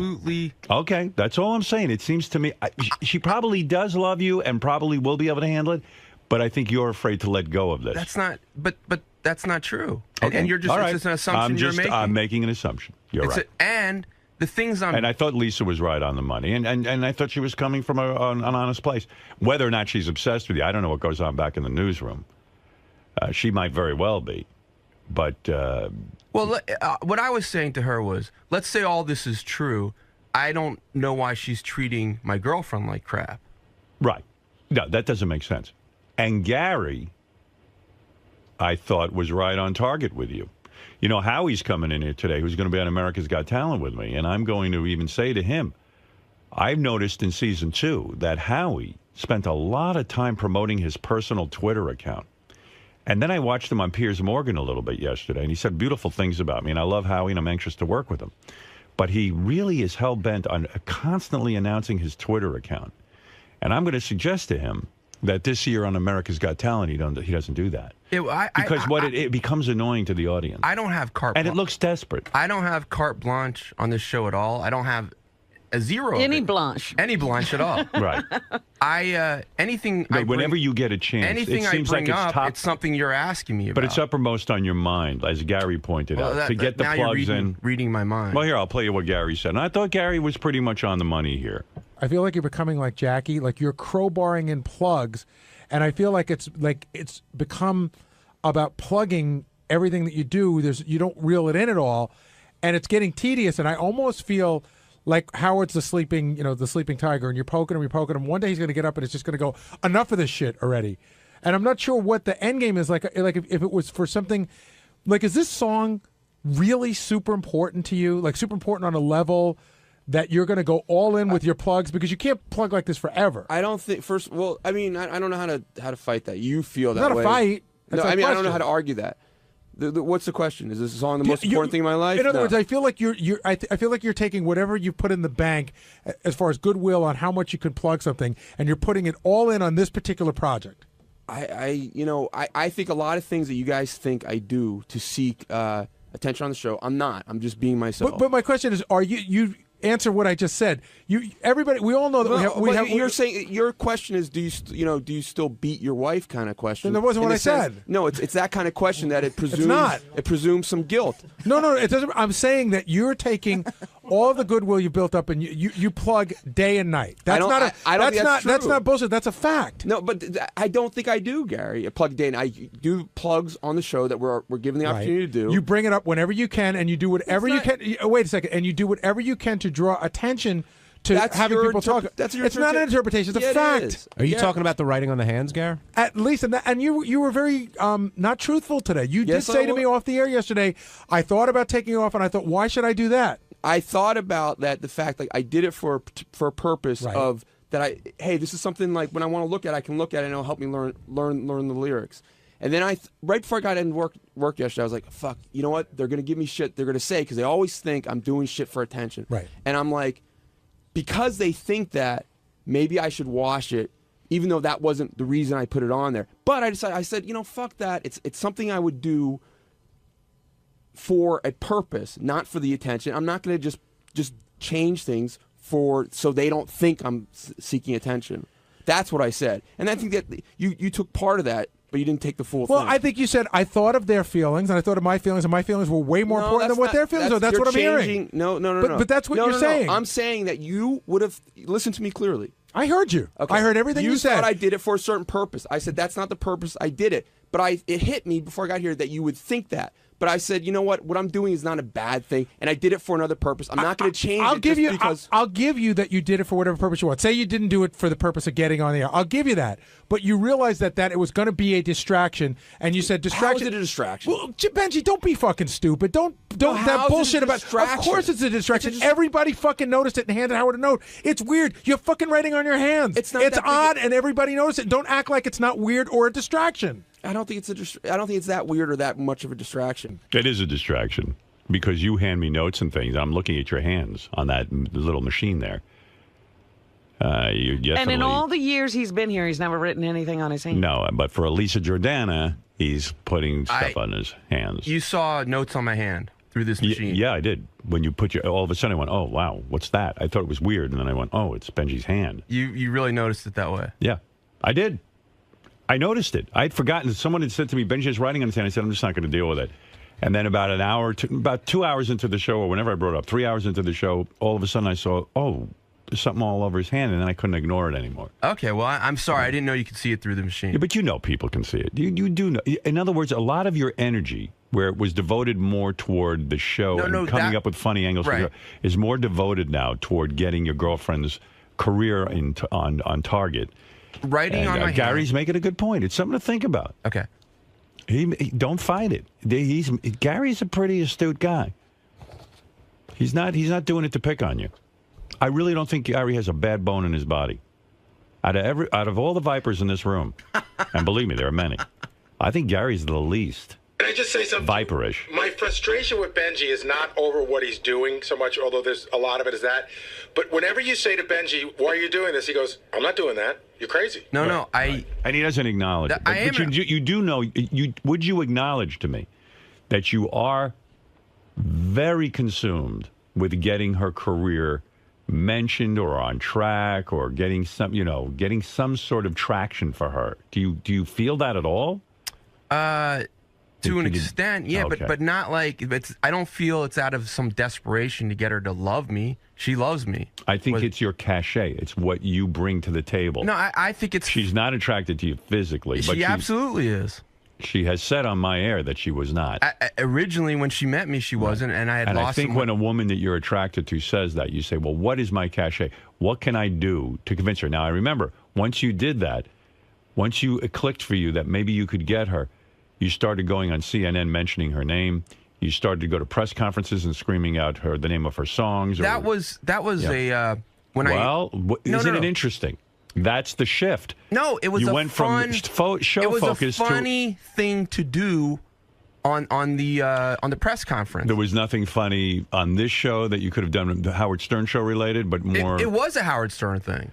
It isn't a Howard Stern. When it's I went Elisa to the press thing. conference, it's more about Elisa's thing than the Howard Stern show. When I went to that press conference, the Herman Cain press conference, right? I actually walked there with Lisa G. Okay. And I knew I didn't want to focus on the actual. It was his charges of sexual harassment. Okay. I wanted to do something kind of absurd. And out of all the topics was your girlfriend's song. I thought of it on the way over. Right. It was about we had about 15 minutes. So what was upmost on your mind? I was thinking, should I just start doing questions about the weather? And you're like Hinckley, who has to impress Jodie Foster. Trust me, it comes off a little bit like that. That wasn't the initial intent of that. Then I thought, oh, this will be funny if I just start And lately, everything has been your girlfriend-centric. In other words, every bit has been sort of something to do with Elisa or your appearances with her. That's what Gary's talking about. And that's what Lisa G's saying. She's saying, chill out, take a pill, and be in the relationship. And you don't have to provide that all the time. And you know what? It'll take the pressure off of you. But let's say, first of all, I disagree. You'll enjoy your relationship more. I disagree with the assumption that I feel I have to provide that. But let's say I did. There's no doubt in my mind you do. Okay, so let's say that's correct. All right. Why else would every bit for the last couple of months have been about Elisa? Why should Lisa in the newsroom, Lisa G, be mean to me, and especially mean to my girlfriend about that? I can ask her that. That's a separate issue. I'm talking about you now. What's your motivation in this? And I'm telling you, you're insecure, and you don't think you can hold on to that girl. That's not true. Yeah, because out of all the topics in the universe, you picked to go to the Herman Cain press conference and talk about your girlfriend. But that was. And now, speaking of your girlfriend, here's Lisa G. Your real Lisa, your real girlfriend, the The girl one you who should really be with, loves the you, woman yes. who really loves you and who you should be with. Thank you for hearing me. Right. I appreciate Yes. it. No, I mean, to be no different. I mean, every guy is commenting on Benjy. I don't know why as soon as you do, they say you're in love with him. But Right, I do hear back in the newsroom that you constantly, to the point that certain reporters have to put their headphones on. Yeah, I've been a little consumed. That's why I didn't cover it. Right. They had to take you off the Benjy story because you're consumed with it. Right, like the firefighters who had to cover the 9/11 widows and they ended up falling in love with them. Yeah. Right. Yeah. You might be falling in love with Benjy from covering him. You know, they had to police a G off the story. Oh, my goodness. They felt that she was getting too emotionally involved. Happens. Wow. Benjy, that's power. See? So you heard what I was saying. You did make a good point. Thank you. It's starting to feel tacky to me. And nothing against his girlfriend personally because I don't know her. Right. So I feel that no other spouse or girlfriend here is doing what's happening. And it feels tacky to me and disrespectful to you. And the fact that she doesn't get it. Who's telling her, oh, keep doing it, keep doing it? I see. So that's why you're critical of Benjy's girlfriend as well. Yes. That she should say to Benjy, listen. Is this okay? It's just a little embarrassing. Maybe you shouldn't be putting your job in jeopardy. Yeah, so or to speak. is this all right with Howard? Such as what, right, Lisa? Right. Everything. Well, T-shirts, give me a specific, videos. give me a specific thing.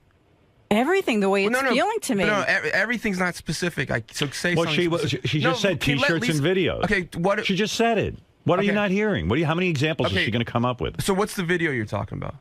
Just everything I've seen or every mention. Name a video you've seen. Oh, God. Benjy, I'm not going to argue but with Howard, you. Howard, that's some bullshit. She's saying she doesn't like a video. What video is she talking about? I guess she's referring to YouTube and the song, and then you constantly mentioning where people can hear the song or buy the song. Where did I do it, Howard? I think she's calling that a video. They post videos on YouTube of them talking about a variety of things. I've seen 2 or 3 of them. What's wrong? Wait, Lisa, have you done videos on YouTube of you and your cat? I would imagine that Lisa would think as a writer on the show, you might be more involved in the Howard Stern world than the Elisa world with your videos and your content. So wait, she's upset about putting up videos on YouTube. Yes. Is that correct, Lisa? That's part of it. It's everything. Or she'll say to me, did you see the Benjy couture? It's a picture of her. Not Lisa, I can't even see Lisa, you on the T-shirt. So it just... Well, there is a specific... Wait a second, No, Benjy. let me go back to the first specific. She gave you a great specific. Let You me go asked back for it. to the first specific. No, Benjy, no. Why can I address the first one? Benjy Couture is a picture of your girlfriend. Well, he's on it, but it's where's Benjy? He's not even looking at the camera. So you don't like the way I'm not looking at it? And she's saying why she's critical of your girlfriend. I'm just interpreting. She's saying maybe the girlfriend would have said to you, Benjy, we just started going out. You're already putting a T-shirt out with me, and you're calling it Benjy Couture, and you're mentioning it to Howard's fans, and you're marketing it to Howard's fans.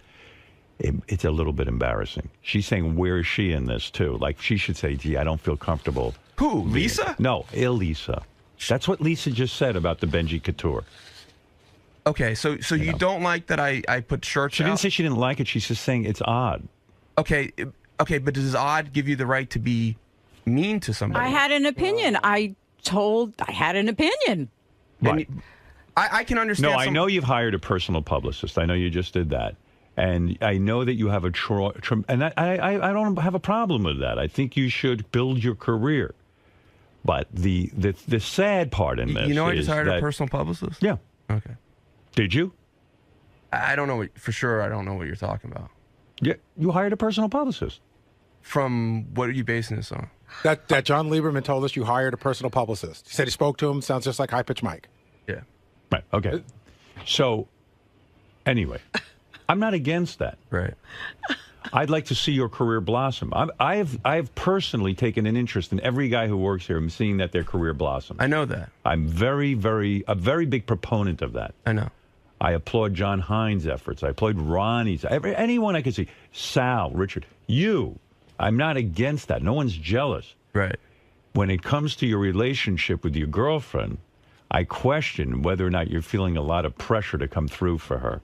It seems like there's a lot of Benjy, Elisa bits going down, and a lot of thought going into the Benjy Elisa promotion on your part. Okay.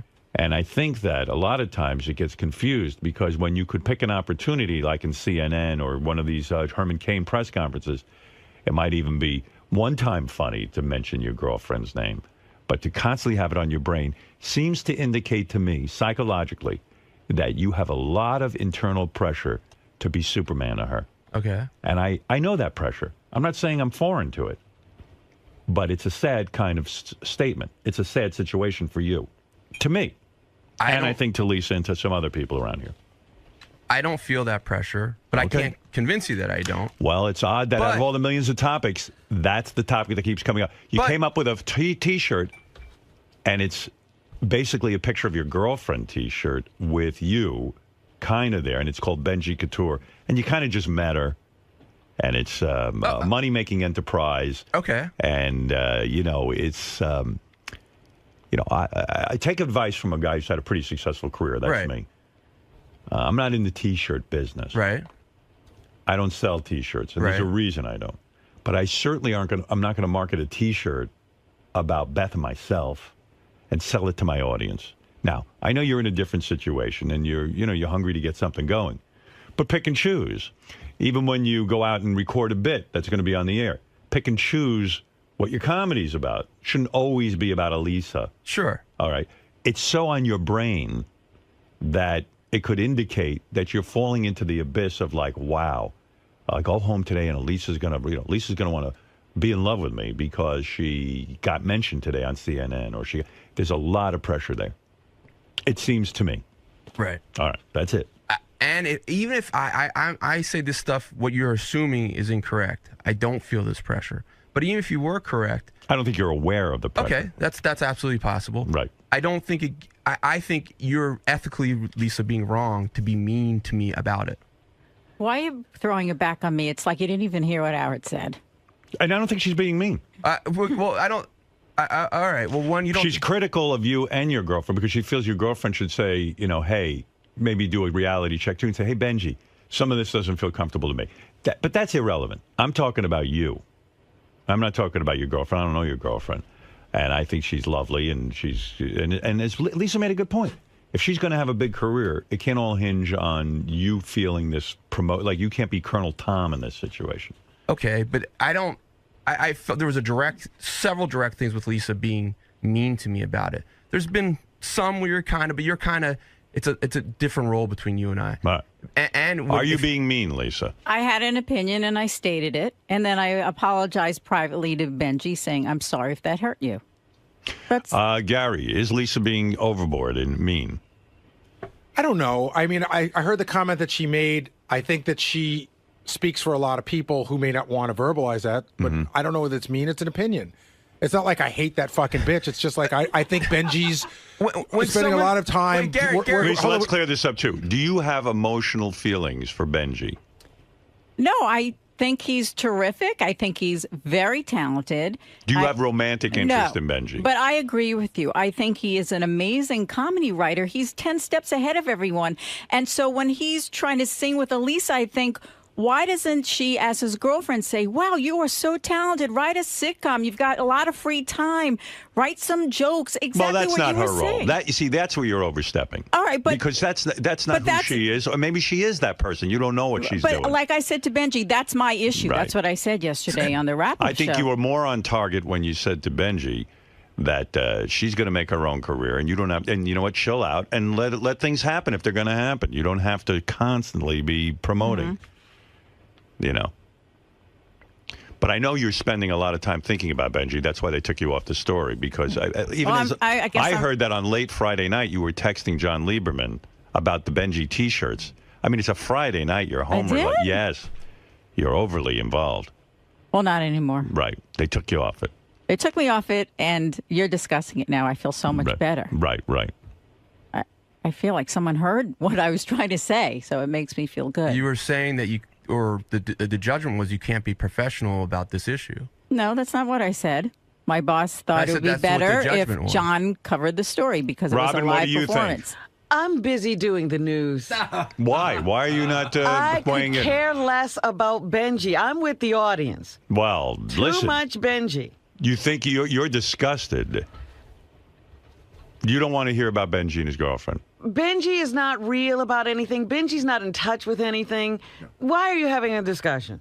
What am I not real about, Robin? I'm not getting into it. I'm talking to Howard. Well, maybe Robin makes sense. Why am I involved? I did get caught up. I don't know. You know what? I got to think about that for a second. I'm sucked in again. Well, I got sucked in on the wrap-up show. I started to say something in the middle of all this, and then I said maybe it's going somewhere, and then I just started doing the news. I see. Robin. Well, all right. Well, maybe you make a good point. Robin, what? You know, maybe all of this. Don't call my name, Benjy. I'm not. What happened to you? Like trying to be a better person and not quote emasculate people. My own business. I called on her. I talked to Howard about this. I called on her. Pretend you're not here. I'm here, and when you say something again, pretend you're not here. Benjy, why don't you pretend you're not here? When you say that's something, not emasculating. Very helpful. I don't think you emasculated. What am I not real about, Robin? Well, listen.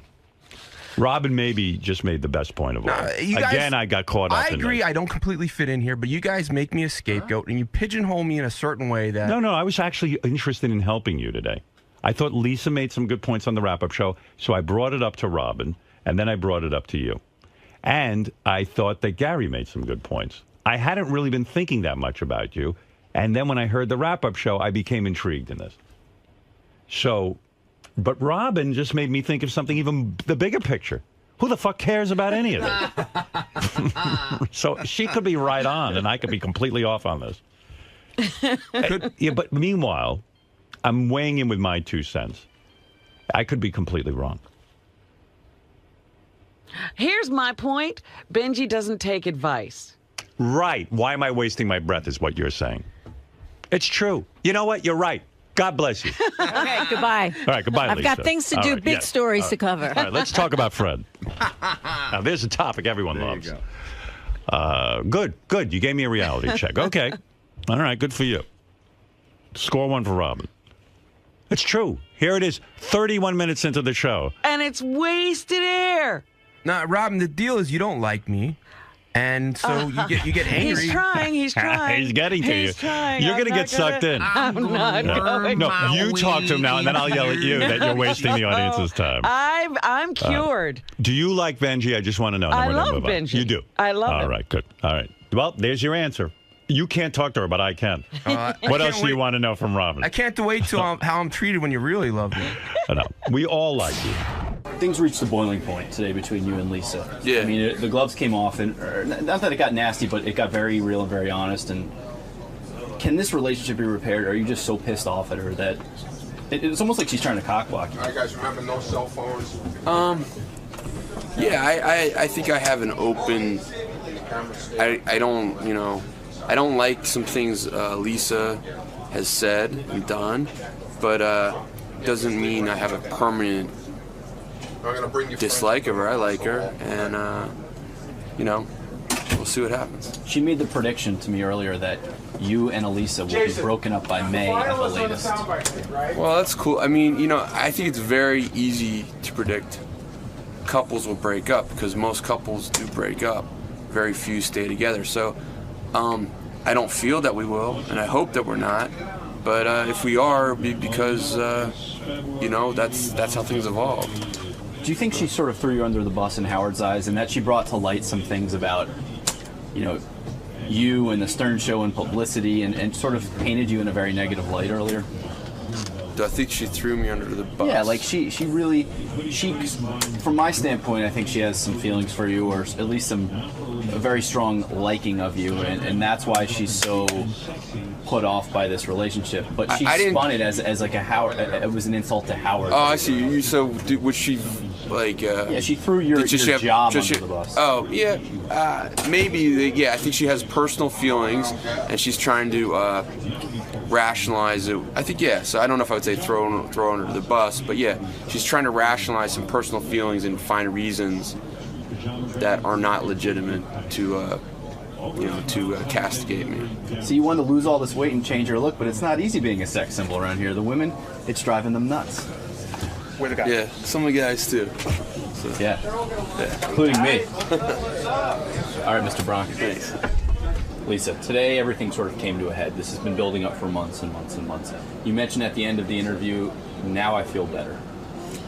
I do, because Howard heard what I was saying, what Gary was saying, and that makes me feel that I wasn't just talking into thin air, that it made some sense. But the issue is Benjy's not hearing it, and I think it's making him angrier.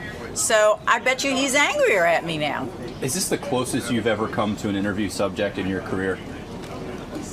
Probably. But, we work so closely here, but I think it was a good thing I didn't go and see them play. I would have liked to, just to hear what the music was, but I just don't understand why he feels he has to sing with her.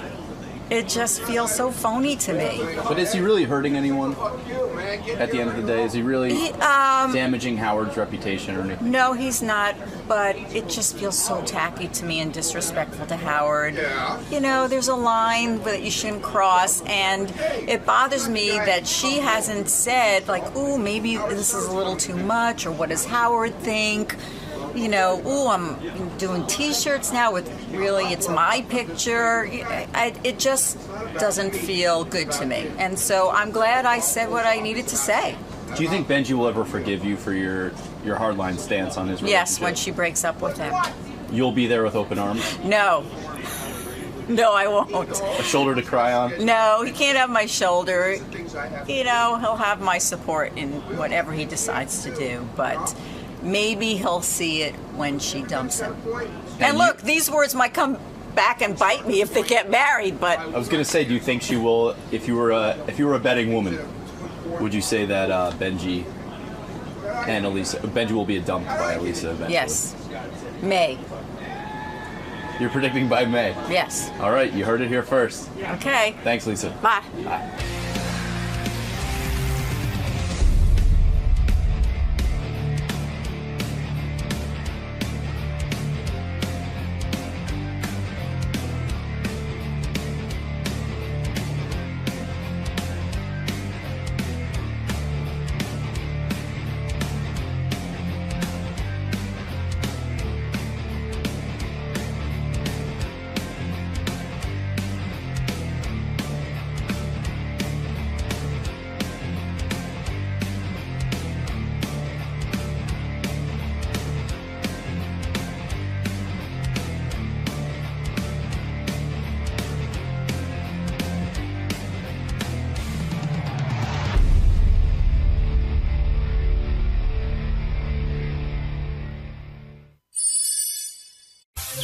This is the best of the wrap-up show. A recap and behind-the-scenes look with John High and Gary Dell'Abate. The best of the wrap-up show begins now. Hey, it's Gary Dell'Abate. On Monday's wrap-up show, we were talking about who's the bigger superfan, Marianne from Brooklyn or Bobo. And then Bobo called in, and we talked about how crazy he is about the show. And then we gave him sort of a Sophie's choice. If he had to give a kidney to Howard or his wife, who would he give it to? You'll be shocked at the answer.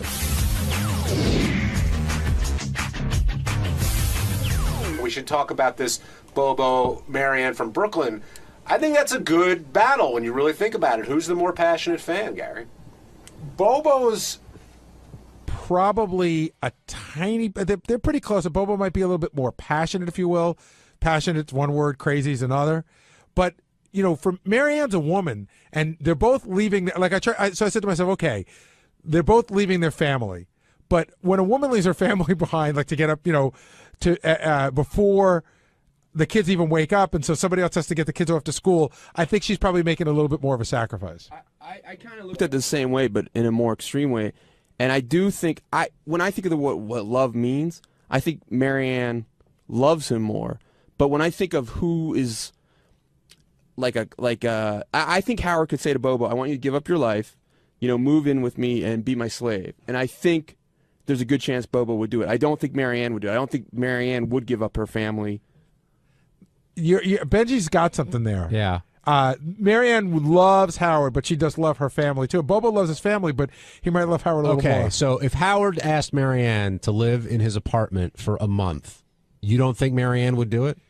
For a month. I think for a month, yeah. I think she'd do it for a month. But I think Bobo would do it for a lifetime. Yeah. Bobo, is that true? Hey, how you doing there, guys? Absolutely. I mean, if you speak to John Lieberman, he was at my house for 3 hours, and he interviewed my wife briefly because she doesn't really like camera stuff. And she says, actually, Howard comes first in our lives, and we're second. But, no, I put... Bubba, what's a discussion with your wife? Like, if you say to your wife... But see, it's weird because, like, you don't go to, like, Letterman. You don't hang outside Letterman. You don't hang around a lot. You have you're sort of into the show in a different way. You don't attend a lot of stuff, do you? Well, you know what it is. I'm out here on the island, and it's it's cost of expensive too to get there. And I'm way out here. It's not like I'm in the city, but nearby. Marianne's not in the city. Well, she's in Brooklyn. It's part of the city. Yeah, but it's not easy for her to get here, and she's got kids. Oh no, I'm not saying it's easy. And she's got kids she's got to get off to school or pick up from school, and she's not doing that to do this. But I would imagine it's easier for Bobo at home because he could still have a relationship with his family, yet follow the show as crazily as he does. Right, but like her kids are grown, and I got a 5-year-old. It's a little bit different. But we're both crazy. I think it's a photo finish. It's almost like a horse race. You know what I mean? You don't know. It's right there, neck and neck. You got to give up props too. What's the worst argument or disagreement that you had with your wife over something having to do with the show? I think it's the amount of time that I spend. You know what I mean? Like, I have to learn to, like, we're out to dinner or something. She says, you're always working. I love Howard, but you're always working to dinner about the show. Could this be about us? I go, you know what? You're right. And then I got to catch myself. Was there? It's just shutting that switch off. Was there ever a specific incident or event that happened where you chose the show over something at home? Yeah, going to the Superman round table, which I'm doing Wednesday. We had something planned. I go, listen, hon, I got to do this. And she knows how passionate I am. Well, like here's a perfect example. Like Valentine's Day is coming up. So if you guys had made great plans for Valentine's Day, but then you found out that Howard's doing, something for America's Got Talent on TV on Valentine's Day, and you don't want to TiVo, you want to watch it. Is it one of those things that you would fight about, or do you just assume your wife is going to understand that that's what it's got to be? Well, on a day like that, no, it's got to be dedicated to her, because she is passionate. Been patient with me with everything I do, But there have been times where I got caught up, and I did, that did take precedence over what we were doing. The classic Sophie's Choice question, like, they both need your kidney to survive, and one's going to die, one's going to live. Who do you give it to, Howard or your wife? Oh, my God, you asked me that question. I have to go to my wife because, she's the mother of my kid, but, I love Howard so much, man. I don't know. Howard would be gone, Bobo, if you made that choice. And if you make him survive, he'll know the rest of your life you're the one who did it. Yeah, I can't make him die. No. Would you give one to each and just let yourself die? Wait, you can't. Yeah, I'd probably do that. You can't make him die, so you'd let your. No, I can't. I can't let either of them die. I think I just check out. No, so seriously, you got to do one or the other. One. You got to pick one. Got to pick one. Oh my God. I know my wife's going to kill me, but I got to go with Stern. No, I can't. I can't because she's the mother of my kid. You know what I mean? I'm not that far off. If I didn't have my kid, it's different. Yes, John Lieberman. Even though I love my wife, but still. Well, you guys will get a kick out of this. I spent a lot of time with Bobo. Bobo's therapist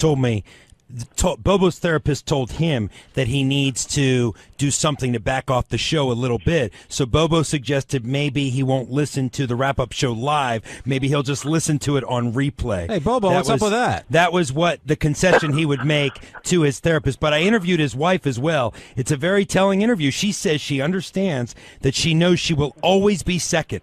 She will never be Howard Stern in his life. Yeah, Gary, I guess that's the bargain you make if you're going to marry Bobo. Well, that's true, too. When you guys got married, because I remember meeting your wife when you guys were dating, so she knew very well what she got into, correct? Oh, yeah.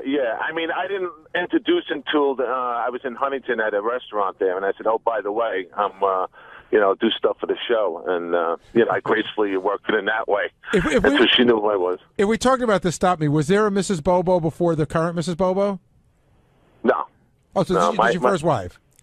Well, no, this is my second wife, but my first wife did not. I was Bobo, but she hated the show. She hated Stern. Oh, I see. So she just didn't go by the name Mrs. Bobo. No. And Dawn's proud.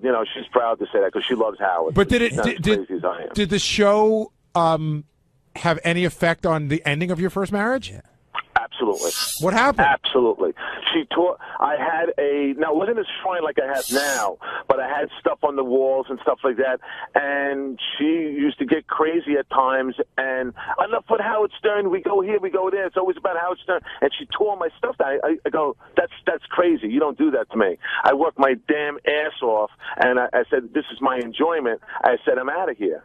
You know, and that wasn't the deciding factor. But you know what? I gotta find someone who likes the same interest I have. Wait, Bubba, you walked out on her, or she walked out on you? I walked out. I said I'm done, and she wanted me back, but I said I'm done. I'm out of here. Did you pack up the shrine as you walked out? Well, I didn't have like a per se shrine. I had everything in boxes and tapes, but now it's full. You know, John could tell you everything's displayed. You know, the shrine is bigger than most New York City apartments. Is that right? Just the shrine. Oh yeah, it's huge. And you know, my wife was very good about that, taking a part of our home. And you know, I didn't even notice. She's surprised. She goes, you know, we had workers come in and do the work, and she goes, I go, what's this gonna be for Nick? And she goes, no, that's for you. I go, you kidding me? She goes, no, I know how much you love the show. Bubba, what's the one item that you own that is in your mind the greatest item, artifact, or piece of memorabilia from our show? Probably the Leroy Neiman, replica, which is signed and framed. I like that, and that's probably dead heat with the Crucified by the FCC box set. That means a lot to me too. And that's signed also? Yeah, I think so. You're trying to acquire Casey's foot. Hey, Bubba, why does your therapist think you need to back off of the show? Well, because, you know, my wife told him things like, he's too crazy, maybe you can get him to calm down with it and, you know, have time. So what I did is, like, after you guys are off, I put on the dad hat, and then I do what I got to do, you know what I mean? And I become, you know... And do me a favor, if anything, you should listen to Black on Black on delay. Stick with the wrap-up show live. Yeah, keep us live, Bobo. Or no, I will. Riley or something like that, or Jackie. Listen to Jackie on delay. All right, thanks for calling in. John, can you give us a quick description of the shrine? Oh, I mean, it's almost hard to describe in words. I mean, everything that Howard's ever done, said. Bobo has notes dating back 25 years, his own personal handwritten notes that are dated with the questions that he wants to ask when he calls in. Piles and piles of notes, cassette tapes dating back 25 years. He's recorded every call that he's ever made to the show. He's recorded in some way, shape, or form. He went and got a new memory card for his cell phone, a $200 memory card, because all of his calls are programmed in as ringtones on his phone, and the phone couldn't handle all of the calls, so he got an extra card. I mean, what do you mean all of his calls are programmed as ringtones?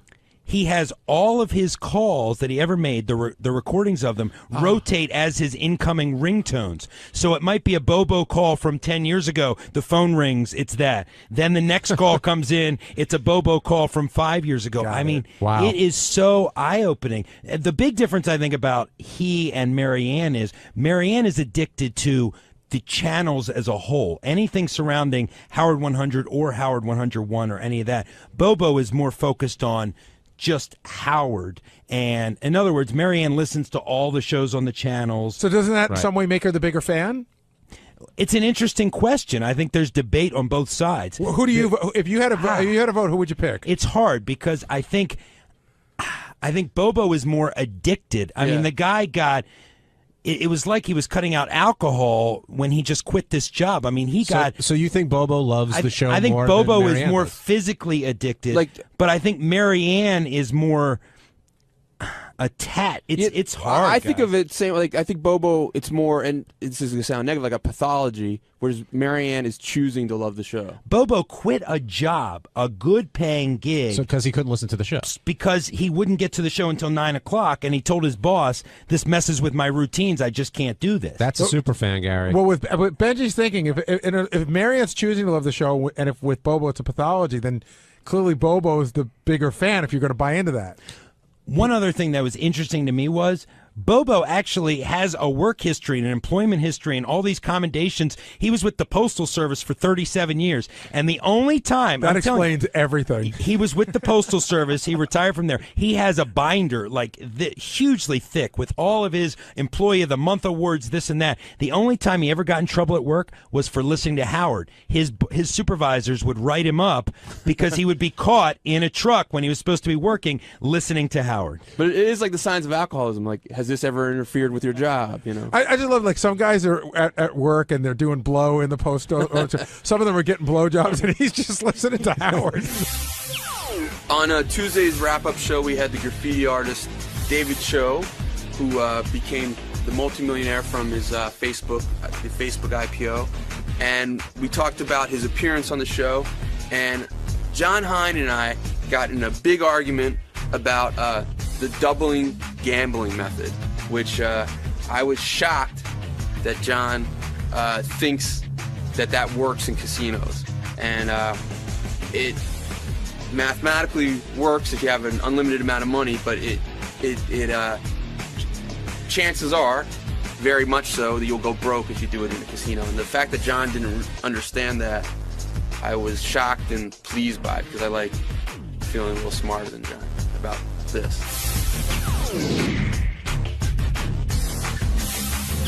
Our featured guest was artist David Cho, and we should talk a little bit about how he got here in the first place. Okay. So it started out where somebody sent an email to Howard's assistant, Laura, who forwarded it to me, but I had seen the article on the cover of the New York Times that morning, so I sort of knew the story already. Pitched it to Howard, and Howard's like, this sounds like a pretty cool story. Let's look into it. So I thought it was going to be more like a phone call. I didn't realize how big the story was. David found out that there was interest. We find out that the whole world wants him. Everybody wants him. And all he wants to do is Howard. You know, it's like at Splash. Anybody here from Penthouse? And so he wants to do Howard. And so people like ABC, I think, flew him in.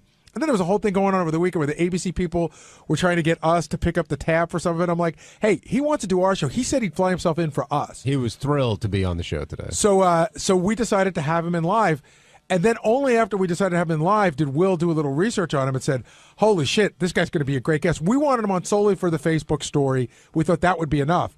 Then, Will says, he's in jail. He's punching himself in the face, drawing with blood. And then we found out it'd be awesome. Oh, he's in jail in Japan. Right. And the whole gambling thing fascinated me. And Will, you should come down and talk about this because I know you were also fascinated by it. And then he came in with that painting. He did the artwork. That painting was amazing, by the way. The one he did for Howard, Yeah. I loved it. And he did the artwork on the wall in the green room, and he was a really interesting guy. But I was watching Howard sort of relate to where he was coming from, and Howard would talk a little bit about his philosophy in life, and, Dave's like, yeah, but why not live it up? You've got this, you've got that. Enjoy it. And he's like, well, one day you may not feel this way. Right. I was surprised because I think a lot of people liked him, and I spoke to my wife right before we came to wrap up. And I wondered what she would think of him because he was talking about banging broads and doing this and everything. She goes, God, that guest was so good. But the thing about him that Howard loves, the greatest thing you can bring to the show is to be completely unfiltered. And I think that totally describes him. He sat down. Howard wanted to talk about Facebook. He goes, before we talk about Facebook, let me talk about how I learned how to jerk off in a Japanese prison. Right. He came prepared. There's no doubt about that. But the question I put to you guys is, do you take the $60,000? Or do you take the shares in Facebook? And keep in mind, guys, nobody knew what Facebook was at this point. Most people are going to take the money. He doesn't seem to care about anything. Even like Will and I were talking about how he's going to go do ABC, and he says, well, I want Barbara Walters to interview me, and I want her to do graffiti with me. And Will just said, which I got out of the interview, it's amazing what you can accomplish when you don't give a fuck. Like if ABC said to him, no, he'd go, fine, I don't want to do it. So when you don't care, I think you can get a lot of stuff done. Do you respect that kind of attitude, JD? Yes. Yeah. I would love to be able to say, fuck you. I get what I want. If it doesn't happen, it doesn't happen. I like that. And did you know he was a big fan of yours? He's a big fan of the show. I don't know if he's a big But he liked you because, I mean, he likes you. He doesn't like Eric the Midget, so he's got his likes and dislikes. Yeah, well, he's a good man. I respect his opinion in that sense. Yeah, he's his mind must go a million miles a minute. That's what I was thinking. I liked him on the show, but I could tell that Howard wanted to let him be him, but it was hard to keep him on the tracks because he could go off in a lot of directions. That's why Howard's such a great interviewer. Give him a little room, but bring him back. And he had some paint on his hands. I wonder if he was like out painting before he came on the show. He might be. The guy. Well, he said he did. I don't know, like if sometime in the last day or two, he did that Beetlejuice thing on somewhere down in Chinatown. Like he did a graffiti. Actually, he said his landlord asked him to like graffiti a wall. Now, what about the struggle he has? Most people, you're on the front page of the New York Times. You're like, wow, great. He's like, no, I don't want people really knowing about this part of my life because before this moment, he was living a pretty good life, completely under the radar. More money, more problems. Sorry. Give me that look all you want, John. I thought it was funny. You going to go to Vegas and hang out with David? I don't know. I'll teach you how to turn $500 into $1 million. Yeah, I doubt Howard will be flying me to Vegas with him, but I was really curious. I don't know how much he thought out the decision of like 60,000 versus the shares. I don't think he thought it out much at all. But I wonder if he really took it like thinking, hey, this is gonna become this big thing. I'm going to make so much more of it. Or he kept saying over and over he believed in Sean Parker. He believed eventually Sean Parker was going to. But I wonder if that was his reason for keeping the shares and not taking the money. That's what he said.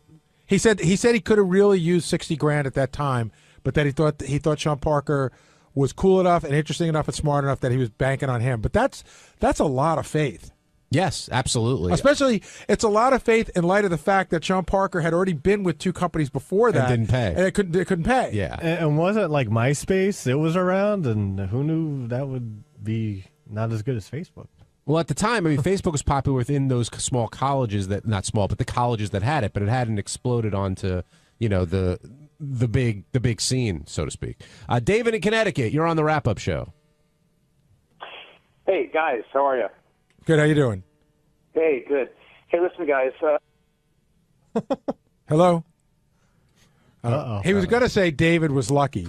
Yeah. But sure, there's some luck involved, but he's done a lot of things, and it can't all be luck. Well, what about him? Although Benjy said that that David reminded him a lot of Hurley on Lost, where just everything he touches goes right before it goes wrong. Except for the success part. He actually reminds me a lot of myself. But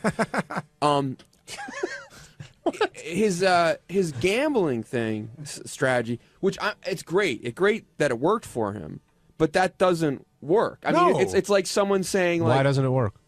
Well, statistically, probability wise, it won't work. You'll go broke trying to keep doubling and putting money away. If he had done the same, you could do the same thing in 24 hours that you spread over 24 weeks of his strategy. It doesn't make a difference. Like strategically, probability-wise, you would always end up losing. But he was a small percentage. It's like someone saying, hey, I'll smoke a lot of cigarettes to beat this cancer. Why someone it's going to work for. Well, I don't want to get in a detailed math discussion here, but why would he always end up, if he walks away after he wins every time, why would he end up losing? I think Benji's saying that the winning every time is pretty much some luck, not necessarily a strategy. The casino, it always slightly, he said it's close to 50-50, which it is for a lot of the games.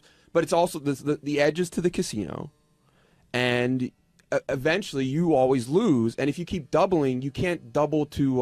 Well, you have to have a bankroll. Won't have enough money to double. You need a certain size bankroll to do it. But if you bet 100, 200, 400, obviously it's not a guaranteed thing. Otherwise, we could just always do it. It's guaranteed if you can unlimited double, that you'll eventually win. Okay. But you can unlimited double. It's funny, just getting off track for a second. John and I were in Vegas. We were on track. John and I were in Vegas a couple of weeks ago. John was cashing in some money that he won, and we're online. And there were these 5 people in front of us who had just crazy, dumb luck. They had bet some crazy bet on the craps table. That's like one of those once-in-a-lifetime bets.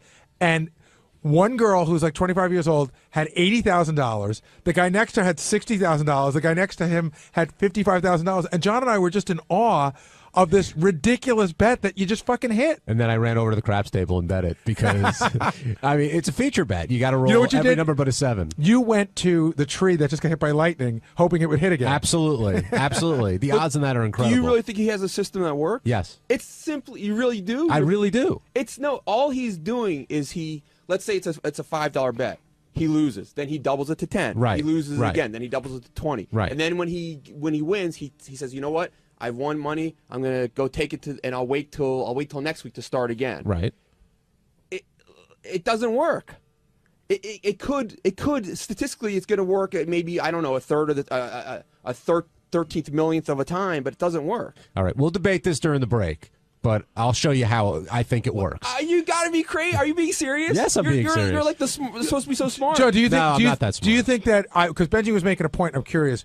Do you think that the system works because he waits a week? Rather, like Benjy No. was saying, you could do the whole thing in 24 hours. I think if you have a large enough bankroll, eventually Yes, it of works. course. That's all I'm saying. No, Wait, no. But no one does have a large enough bankroll. He does? No, he doesn't. Okay. Matt in Boston, you're on the wrap-up show. Hey, what's up, guys? How are you? Hey, Matt. Hey, I just want to say I thought that interview was so well done by Howard. I think there were a lot of parallels between risk taking early in his career with the same way Howard did his too, in terms of being a risk taker and not giving a fuck what people think and just doing your own thing. And I don't think there was much thought put into taking the $60,000. I agree. I think he's very impulsive. I think it's like he can look at it now, but he's like, you know what? I like that dude, so I think I'm going to take the shares because I just like him. But I don't think he labored over it over a period of a week. The other part of the interview that I loved was how he decided to start charging more for his art. And basically, he said, I could sell these for $1,000, but if I charge $10,000, $100,000, whatever else, it's going to appeal more to an elite group, and that's has a lot to do with his success. Agreed, but I think a lot of people have that idea. I think you have to